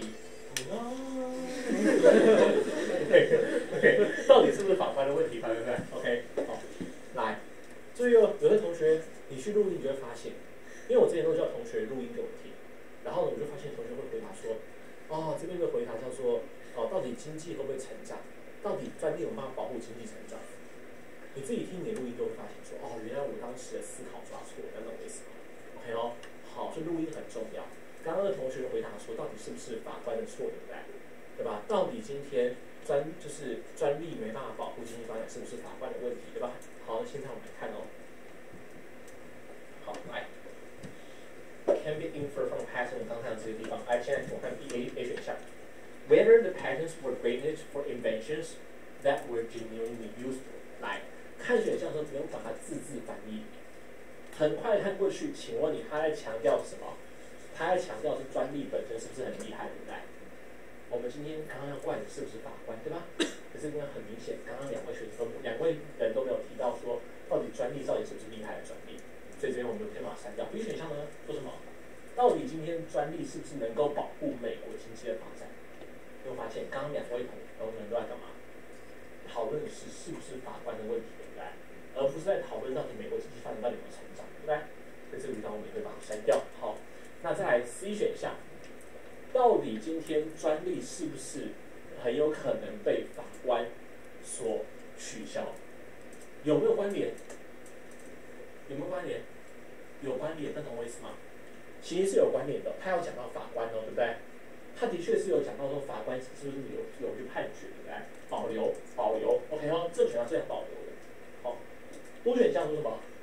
说到底今天这些专利被取消原因是不是因为什么？什么叫 arbitrary？ 告诉我各位，是什么？来，这个字。主观私心，对不对？好，这个字如果出现在什么？如果今天出现在金融学上面，就是很像是套利，好，对不对？但如果今天出现在什么？出现在一些就是讲道理的文章，它就是什么意思？就是任意的，就是所谓的不负责任的，或随性的，或私心的。OK， 好，它的意思就是法官他们的理由是不是自私私心的？哎，有没有关联？有关联放着 OK， 那一选项。还有什么？他说今天最后被取消的法案是不是真的比较少？被取消的专利是不是比较少？如果你不确定的话，你也可以先放着 ，OK。最后我们来比较它的三个选项。C 选项强调是什么？有没有被取消？D 选项强调的是取消的动机。E 选项强调的是取消的比例。我问你，这里面是不是我们可以看到一个区别？C 跟 E 强调的是那个表象，对不对？到底有没有被取消？多少东西被取消了？D 选项强调什么？强调的不是表象，强调的是动机。这时候我们是不是要回去文章检查，到底今天这两位仁兄他们在乎的是表象，还是在乎的是动机？来，现在请刚刚告诉我，你觉得这两位是在乎哪一种？他们是在乎，他们今天是在乎说专利很多都被取消，这个表象不好吗？如果你只看这边的话，你可能会觉得他都在强调是好多专利都被取消了 ，OK。但如果你再去看作者的态度的话，你会发现，作者在去批评的时候，护航都跟你讲什么？讲说其实有看到他怎么样？这个 proportion 是因为什么？他并没有说这个 proportion 是错的，对不对？他说什么？是因为别的原因，不是因为法官的原因。所以他不在乎这个 proportion 正确与否，他在乎的是什么？他背后的原因是什么？好，所以到最后我们就知道说，这道题目重点是什么？你不要在乎那个表象，你要在乎的是他背后讨论的是动机。所以答案选谁？答案选对。这边大家会有个问题，告诉你，我下一次我要怎么？我要检讨的时候，我要怎么把它推到下一次？来，现在请各位告诉我。好，我再问大家一件事，你觉得这道题目你会怎么检讨？你不能只说哦，文章讲的是法官的想法，这边没有讲到法官，这样没有任何意义。这道题目你下次做题目你会遇到法官的几率也不是很高。OK， 来，请问各位，下一次你会怎么检讨？不是下一次怎么检讨，这是叫检讨。OK， 你会怎么为了下一次的题目检讨？告诉我，什么样的文章里面会去讨论动机跟实际的作为？什么样的文章？政策文章嘛，对不对？对吧？所以这时候你就发现说，哦，以后我遇到政策文章的时候，我要小心什么？第一个，我们刚刚是不是讲过本质跟实行的区别，还记得吗？第二个，我们是不是刚刚讲过说什么？说表象跟动机的区别，对吧？所以以后你就知道，遇到任何一种政策文章、方案文章的时候，我们看到怎么样选项出现动机的时候，都要去想文章里面有没有在强调动机，还是在强调表象。看到选项里面出现实行的时候，我们要去想文章里面强调是本质还是强调是实行。唯有这样，你才能够检讨一题胜过100题，不然你就只是把那一题浪费掉了。OK 哦，好，来，接下来我们看最后一题。好，这道题目他问你说，请问文章的作者他把下列哪一个当成证据去反对前面的论点？那这个题目我们就知道很好定嘛，对不对？第一个，他的态度很明显是在指作者，他应该是第二段内容。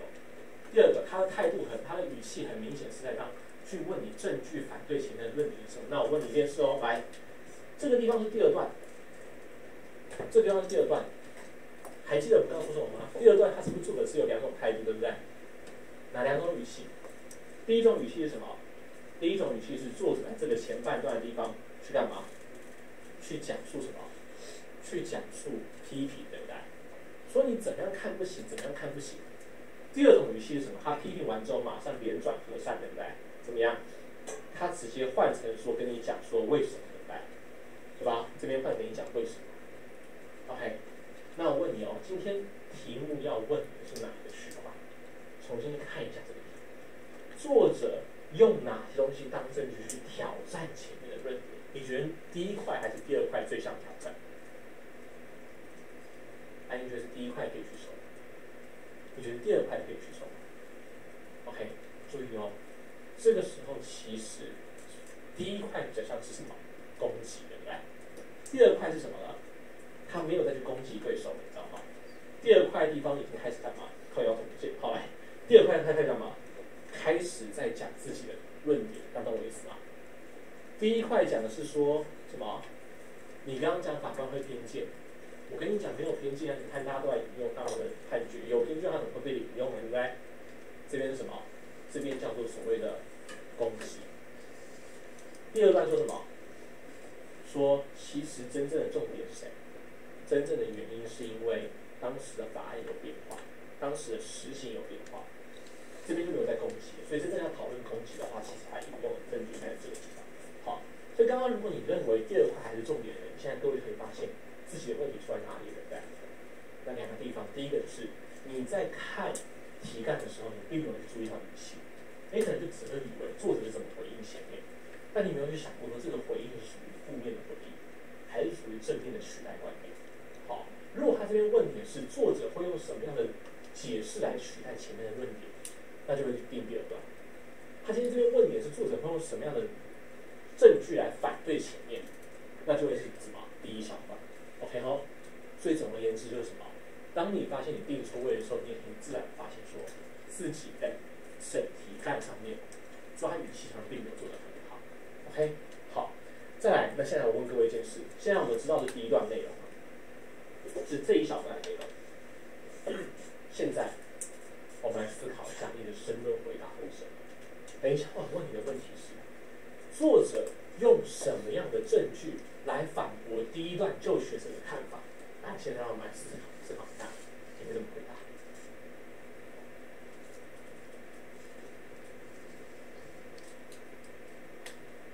来，等一下我问你的是这一句话，就说作者会用什么样的证据来反驳第一段的看法？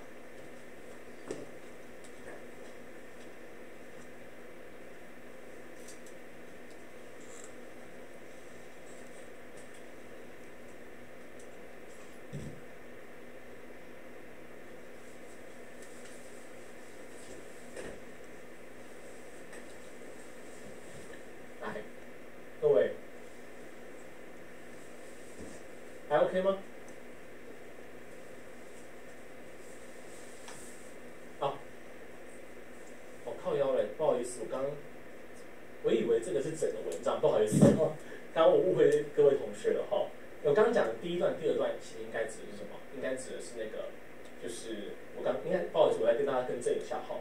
我刚刚讲的第一段、第二段是指的是这个啊，指的是这个，就是这边是我刚刚讲的第一段，就是说作者来各种批评。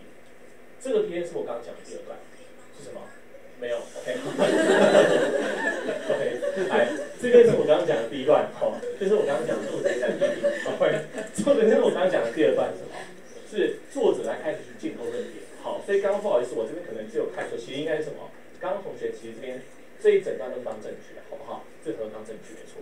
好，来，现在请问各位一件事情，请问这一整段都当证据的情况下，那你觉得作者会怎么回应？对，作者用什么证据？他用什么证据来反驳前面的论点？注意哦，证据指的是什么？实际的东西哦。他如果只是嘴炮，那不算证据哦。OK 哦，好，人家要的东西叫证据。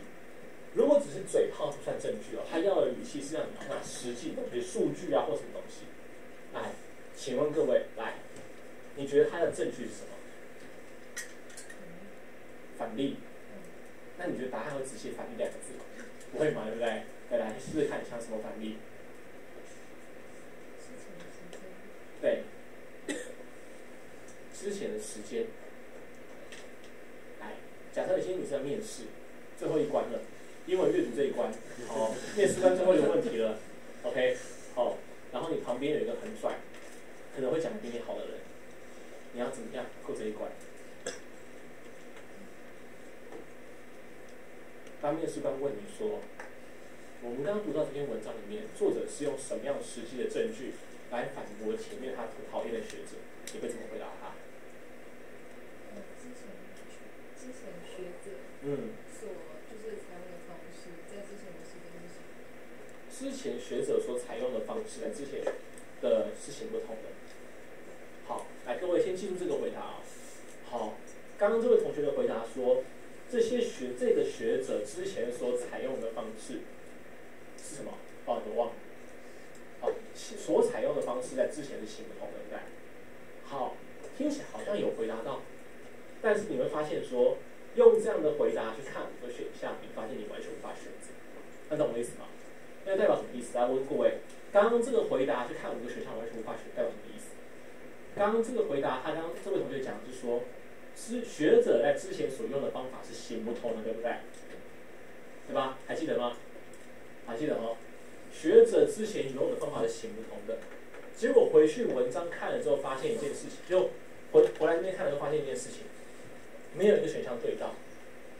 这时候，请问各位，这是谁的问题？是选项的问题还是你的问题？不是你啊，不是你啊，是你的问题，你的问题，你的问题。来，请问各位，这是你的问题还是选项的问题？你的，对不对？为什么？你会发现，你的重点是什么？你的回答第一个太过模糊，对不对？到底是什么叫做方法不对？什么样的不对？懂我意思吗？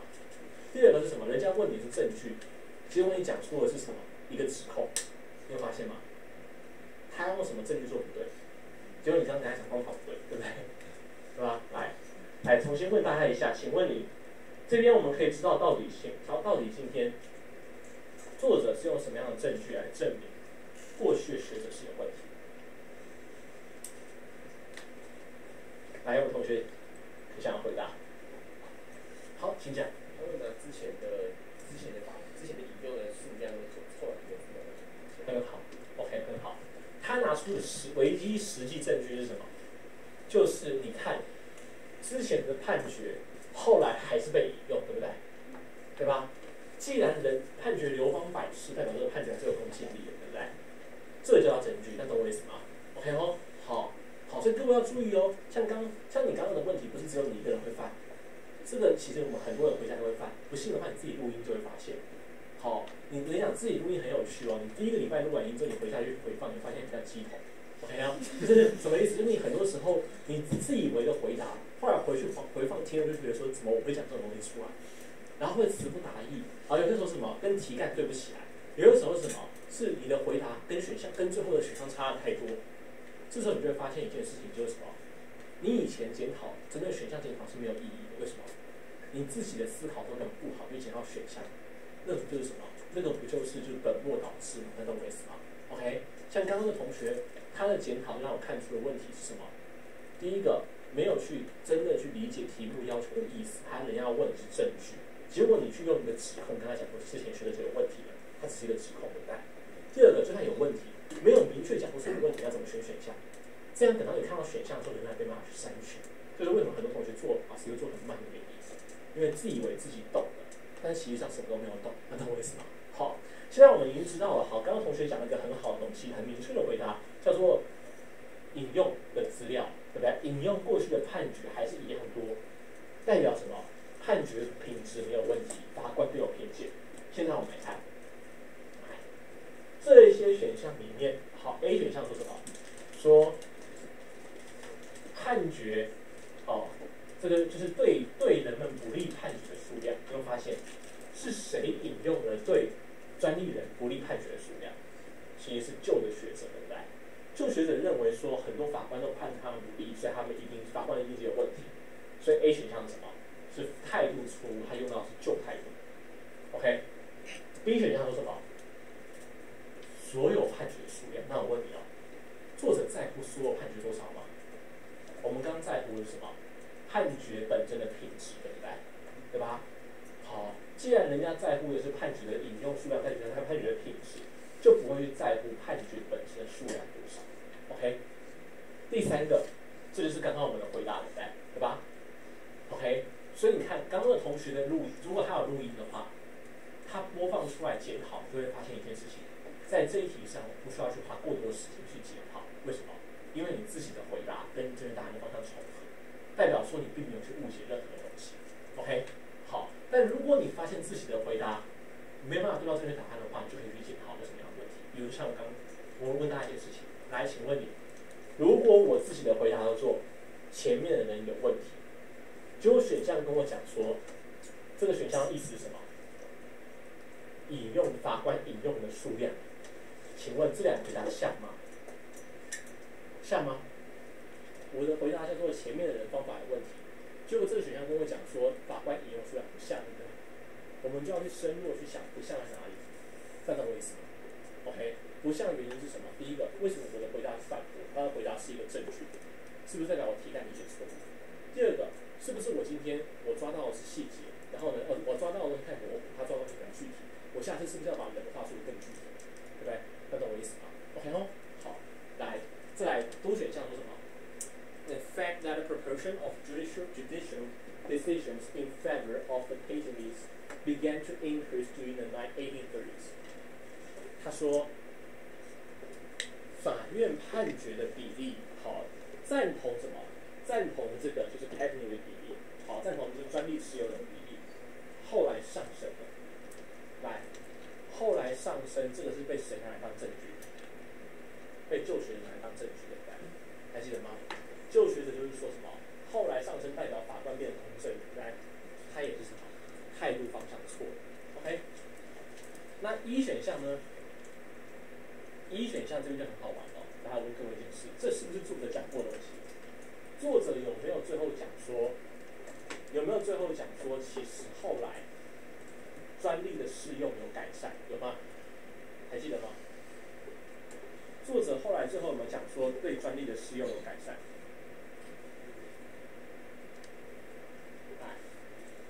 有看到吗？这边有看到 ，This change was partly due to in 1836 revision to the patent system。有看到哈？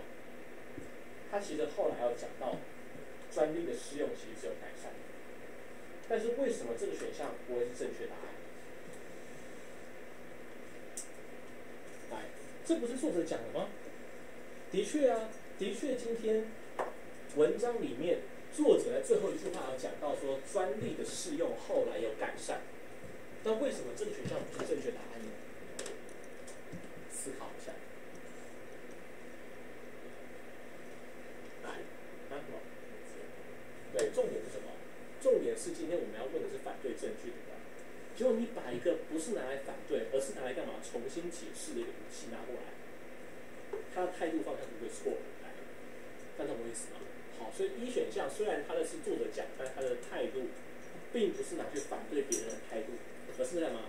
取代别人的论点重新解释的态度，可以理解吗？我们今天要的是反对，结果你跟我讲了一个什么取代的论点，那态度可能就错误。OK， 好，来，所以答案最后选 C 选项。所以我们来做个小总结。好，我们来做个小总结。看一篇文章的时候，对不对？请各位接下来回去的时候要做几个东西。第一件事是什么？第一件事就是开始学会，在每一次做阅读的时候，请你关注一些预先的指标，这些指标可以帮助你在考试的时候控制好时间。OK，这个大概是你这堂课学到可以直接应用的东西。OK， 请你关注好，请你关注好篇幅长短。好，前2句话可不可以吸收，以及前18题的时间是不是充裕这些史料。OK， 好。第二个就是什么呢？请你去学会如何用一步一步的方式去抓取文章逻辑线。我们刚刚说什么？一开始的背景不要理它，注意哦，我没有要叫你跳过任何资讯。OK， 考试中建议你不要去跳过任何资讯。你知道为什么不能跳过吗？你说 Dustin 不重要，可不可以跳过？我觉得它的细节可不可以跳过？我跟你讲，不能跳过。你知道为什么不能跳过吗？来，大家有没有人想知道为什么不能跳过？对，你完全没有印象更惨，对不对？就很像什么？老师上课的时候，重点已经讲完了，后面在讲笑话。请问这个时候你会趴下来睡觉吗？或者玩手机吗？为什么不会？还是会？你会吗？为什么不会？你明明都听懂，对不对？那你为什么不会玩手机？不是出于尊重，原因很简单。如果遇到像 Dustin 这样比较奇怪的人，我就会跑过去问你说：“我刚刚在讲什么？”那你是不是完全没有印象，对不对？那是不是这样是不是最惨的？所以看到这些细节地方你不能跳过，为什么？你跳过完全没有印象，等下直接考到，你会直接惨死的，你知道我意思吗 ？OK 哦，所以看的时候还是顺着看下来，背景不重要，但还是要顺着看过去。好，然后呢，看到开始有主题的语气出现的时候，速度放慢，仔细去想，好，他所强调的主题是什么？然后呢，有主题之后，他就想说后面哪一个态度回应了这个主题，好，用主题去抓第一态度。那如果先出现第一论点的话，也要倒回来去想这个论点想要证明什么主题。先把主题跟第一论点抓到，为什么？因为后面出现的哪个新态度，我们都要去探讨到底是回应的是主题，还是回应的是第一论点。OK， 接下来怎么样呢？接下来就是什么？如果今天是2个论点先出来的时候，后面是一起评论；如果今天是旧论点先出来的时候，对不对？后面先出批评，先出 evaluation 的话，我们看文章的篇幅。文章篇幅倘若不多，这个时候文章就直接结束了。倘若还有，我们就要等第3态度到底是今天又是评论，还是一个相抗论点，然后后面还会有新的架构出现。OK 哦，好，来，那我们说刚刚这篇文章里面，我还记得吗？看文章的时候要去时注意几个东西。第一个东西，你是不是在边看文章边去预想后面会出现什么东西？如果你只是单纯看文章表面的内容的话，那就是失败的原因。如果你是看文章的内容之后去想说它在整个文章是什么地位，比如说你边看边想，我抓到了主题跟第一个方法，等一下可能会出现对方法的评价或者第2个方法，这个时候你后面的新资讯拉进来才比较容易去归类，不然的话你就只会只是且战且走，有可能只是塞知识进去。好，在看文章的时候，对不对？看到每个新态度的时候，我们都要去思考2件事情。第一件事，它到底是不是作者的态度？第2件事是它到底回应的是前面的谁？任何一个新态度都只会回应前面2种东西，一种是我们称之为相抗论，另外一种是什么？回应的是前面提出的想法，前面提出的论点，去评论它，我们称之为 evaluation。OK， 判断这个东西有助于干嘛？有助于你去搞懂后面出现的架构。OK， 好，接下来看文章的时候，如果看到细节的话，不要跳过，就算你知道它是细节。细节不好读的话，我们也不要害怕。为什么？你只要确定他的态度没有换，他的语气没有换，那这个时候你看不懂，可以继续往下读。你只要确定他有注重于什么就可以了。OK， 为什么要这样做？是因为什么？这是我们在考试实战之中能做的最好的选择。你可以选择现在去硬考，浪费时间，后面还没有考到，后面还要回来再读一次。你也可以选择把这个时间省下来。好，等到后面真的考到，跟他一决胜负。就算最后一决胜负输了，你也能说你有努力过。没有，随便乱讲 ，OK， 没有，就是就算最后一决胜负输了，你也能说这是我在练后天给你找到最好的方法，因为我至少把时间省下来，没有去浪费它。OK， 好，然后再来，在我们看题目的时候要注意一件事情，看到题目问句的时候速度放慢，然后呢回去定位，对不对？还记得吗？定位的时候，对不对？请你注意哦，你要定的不是只有关键词，你要定的还有作者的态度。还有什么他所问的逻辑关系，要把这个问题慢慢的去想清楚，到底想问你什么东西。然后呢，接下来请你打开录音机，看完文章之后，把你的一句话回答录起来，自己练习都录起来。OK， 好，录完之后呢，去做题目。做题目的时候呢，第一轮请你注意，第一轮请你删掉明显方向相反、态度相反，或者是明显不关的，只要有任何一点点的想象，都要把它留下来。做 RC 的时候，就像是2个筛选，没有任何难题是可以让你一轮就选出来的。OK， 好，不要去想说我一样是看一轮，你没有那个福气这样子。OK， 好，那我们在做的时候，对不对？要注意，我们在做的时候，第一轮删完之后，对不对？我们第二轮会干嘛？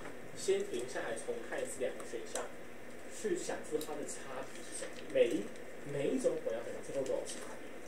想完差别再回去重看一次文章，回来去做选择。OK。当然我知道每一次都会有做错的时候，但重点不在做错，重点在你做错之后怎么检讨。检讨2种方法，第一种是去对照正确答案跟你方的申论检讨。从这个地方你可以看得出来。是不是你原本的归纳就已经搞错了题目要问的方向跟语气，或者是今天你的归纳太过模糊，好，没有抓到重点？这个时候你应该是要怎么样？从下一次做题目的时候去修正，告诉自己，我下一次看的回文的时候，我要去把它讲得更清楚一点，或者是我要看清楚题干要问的语气跟方向。OK， 好。第二个，如果今天确定你的回答没有问题，但是选项真的选不出来，在检讨回答选项的时候，不要停留在故事身上，你要去想说这个选项跟另外4个选项本质上的差别是什么？比如说执行跟表象的差别，比如说数量跟比例的差别，比如说什么动机跟实际的差别。但是不能只是想到这里，你要干嘛？进一步的去多想，这种差别在什么样的题目里面会出现 ？OK， 如果你只是想要专利，你可能只有几亿分之一的几率才会看到，还有几万分之一的几率才会看到这种题。如果你再进一步去想是什么？是判决，你可能几率提高一点，大概5000分之一会提高。但如果你愿意把它更想说什么？任何的判决、政策或者是公司决策，都可能会有什么动机跟实际的问题，可能会有设计跟执行的问题。这样子就可以去应用到考试中很多的文章。OK， 好。简而言之，你想要做任何的检讨，你都要想一件事：我做这件检讨，知道也是只是让自己开心就好。什么叫让自己开心？我觉得我好像在写东西，我觉得我好像在标东西，我自己很开心。这种检讨不做也罢。OK， 如果你来做检讨，你要想你的检讨能够在多少题目上面 ？OK 哦，好。检讨不是为题目收拾，是要回到你自己身上去想你下一题该怎么办。OK。本来今天要讲2篇文章，但是很可惜我们时间的关系，没办法去考不了那么多。OK， 好，现在我想请问各位现场有没有任何人想要问我一些在阅读准备上的问题 ？RC 有没有？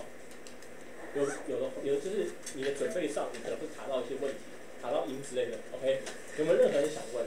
因为 RC 常常会卡到音，你知道吗 ？OK， 好，来，现在开放大家发问。有吗？来，请讲。就是做题的时候，是习惯在那上面画来画去。这是考试。OK， 好，这个事情对不对？我跟大家去分享一下。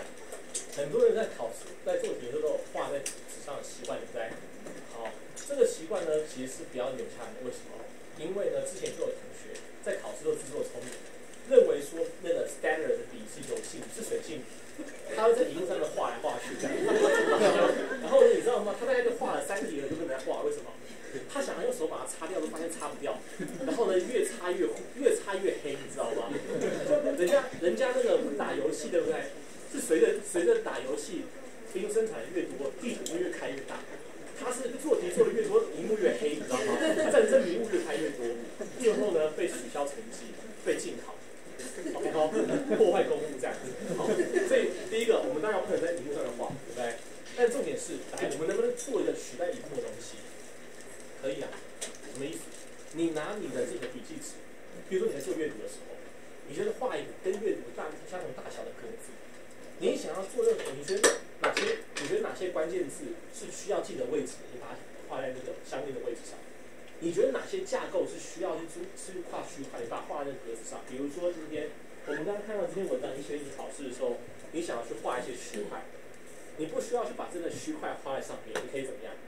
拿出你的笔记纸，然后呢，你觉得哪里是论点，就把它圈起来写论点；你觉得哪里是 evaluation， 把它圈起来写 evaluation。把你的笔记纸当成是一个是一个字这样子 ，OK， 好。那我问你哦，你画的目的是什么？画的目的是什么？增强什么抵抗力？增强做题的速度。这是心理作用还是实际作用？多年的考试习惯，对不对？就是意思就是好像没什么科学根据，但只是心里面会比较稳。像很多人看文章会用手指来，是这样意思吗？是吗？还是你觉得它有实际的意义？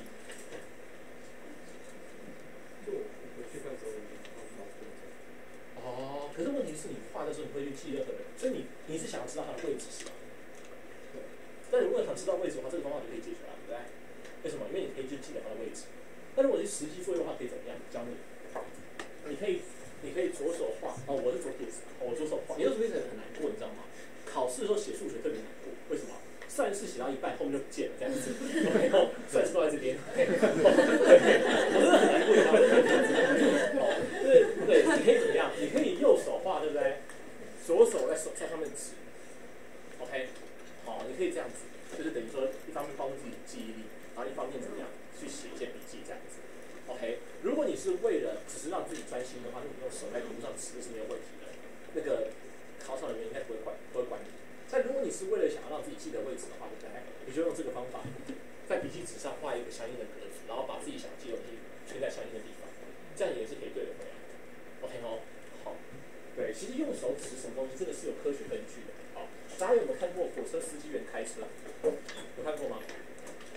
他们开车的时候都会用手去指东西面一个东西，比如说，好，比如说这个开关 A OK， 开关 B OK， 月台 clear， 知道是什么意思吗？这个其实有专业术语的指差确认，什么意思？就是因为这些流程都很严谨，所以呢，你一定要念出来确认手指的这东西，确定你今天眼睛看到东西跟做事情是一致，然后这样子才能够确保万无一失。所以考试的时候看文章，我用手指也是有可能，也是可以的，只是你要注意不要去影响到自己的考试的时间这样子。OK， 还有别的问题？还请讲。那请问一下，就是阅读时会把关键字写下来？关键字写下来吗？好，我自己的习惯是这样子。我自己的习惯是我只写简写，我不会去写全名，我也不写内容，我不会把整句话写下来，我也不会把就是可能什么重点写下来，我只会去写我觉得可能会考关键字，而且我只会写简写。OK， 比如说人名的大写，好，比如说这个法官可能就写就是 J， 好或者 JD 之类的。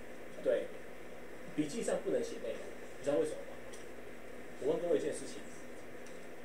你笔记上如果写内容的话，等一下考到的时候，你会回来看你的笔记，还是会拍原文？来，你会回来选择看笔记可以举手吗？好，你会去选择赶快回去看原文可以举手吗？那你不信任你的笔记，那你做这个笔记干嘛？好 ，OK 吗？好，这个哦，所以我会做什么？就是写关键词，让我知道在哪里了，但是我不会去把太多内容放在上面。看懂哦？好，来，还有别的问题？就是那个看完文章，然后做完分析之后，会发现回去看时钟的时候，时间会变得很少，时间会变得很少 ，OK， 然后就会很慌张 ，OK， 好，尤其是卡住的时候，这是很多人会遇到的问题，对不对？好，通常我们情绪就这样，大家模拟一下，好，就是一开始做题目的时候，感觉这个阅读好像也不难嘛，对不对？然后结果做一做，发现说干什么5分钟过去了，好，5分钟还没看完这样子，好，然后再来之后怎么样呢？头洗一半又写不完，对不对？最后花到10分钟、15分钟这样子 ，OK。这个问题有2个层次可以解决。第一个，你先确定你自己做题目时间花的长是在哪一阶段花的长。我们做 RC 有4个阶段，第一叫阅读文章，第2叫做定位，第3叫做初步筛选，第4叫什么？混淆选项2度排除。你先确定一下你是哪一个阶段的时间会不小心被卡到拖到。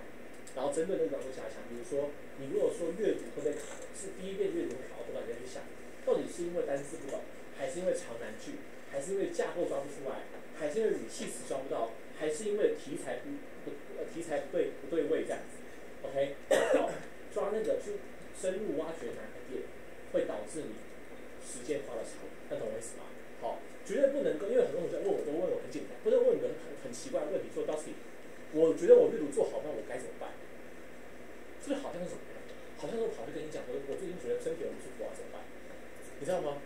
因为有各种各样的原因。OK， 所以你要做的应该是先去深入去挖，因为只有你自己才知道你正在做的问题。OK， 把阅读分成什么？读文章、定位、初步筛选跟二度排除，去抓你的问题在哪里。第二个，实战上如果发生这种事情怎么办？各位知道吗？来，我问各位一件事情：你考前做模考目的是什么？考前做模考目的是什么？是一个属性有人是为了练 pace 吗？有吗？认为是练 pace 可以举手。OK， 谢谢。好，来，我问各位一件事情，你有没有发现，模考不会让你练到自己的 pace， 只会让你知道自己 pace 有问题，对不对？对吧？一个平常做题平均时间就是3分钟、4分钟的人，突然给他1天48秒、65分钟、36题，他会怎么办？不好意思，他只会乱做，你懂我意思吗 ？OK， 模考要做什么，你知道吗？模考要做的事情非常简单。通常你在做模考都是最后一个礼拜，对不对？通常都是什么？这个礼拜你不会做很多很大的调整。好，最后这个礼拜你不会做很多很大的调整，会去学很多不会。最后这个礼拜能改进的事情不多，我直接这样讲。最后这个礼拜就是什么？最后只能做微调。什么叫微调？做模考的目的是为了去想，你在模考里面还有哪些题目是比较害怕？比如说举个例子，最后的模考发现，我还是很怕天文类型的题目，我还是很怕文章有5个以上态度的题目，我还是很怕 CR 里面的考古题 ，CR 里面的这个就是所谓的那个生态系的题目，可以理解吗？好，然后呢，我把这些我怕的点写在笔记本上面，然后干嘛？烧掉。没有啦，不要封建迷信，不要封建迷信哦。我把这些我怕的写在笔记本上面做什么事情？开始去设计停损方案，什么意思？比如说，我什么时候会发现一篇 CR 是考古类型的题目？通常读2句话就发现了，对不对？读完2句话通常花多少时间？30秒、20秒左右，对不对？那我 CR 现在多少时间？1分20秒左右。去想这1分20秒之内我要怎么去运用。考试的时候，如果发现真的是考古类型的题目的时候，往右上角看一下时钟，倒数计时1分，倒扣1分20秒，把它设为停损点。那懂我意思吗？执行你原本设计的纪律，最后时间快到的时候，就直接把这个题目卡掉。不要等9题做完就开始 pace， 为什么？你会发现9题做完看收不回来，你懂我意思吗？好，所以通常像你刚刚的问题就是，第一个，平常练习就是抓到自己的问题先改善。最后真的不行的话，就是考前去把那些真的 RC 很有可能会让自己爆掉的那种题目收集出来，去想这些题目都有什么特色，比如说题材都是不对的，不是不对的，题材都不好的，不熟悉的题材。比如说，可能今天找不到定位，我会慌掉，那你就去想，找不到定位会是几秒钟的事情，可能是40秒的事情，后面还有1分钟左右，我1分钟之内能做什么事？做不到我就停损，那懂我意思吗？这样考试中很有控制时间。然后2个层次的拿进去。各位如果还有其他问题的话，对不对？好，我们下课之后继续讨论。OK， 好，今天谢谢大家的参与。好，那各位回去，各位如果有兴趣的话，可以去看我在部落格上放的 RC 实战解题示范。好，还有 RC 部分的这个就是那个播放清单这样。OK， 好，请大家一定要好好的学习。好，那我们之后下一篇文章，下一次再讲。下一次的时间只在这边透露，好，所以今天大家走就听到了 ，OK。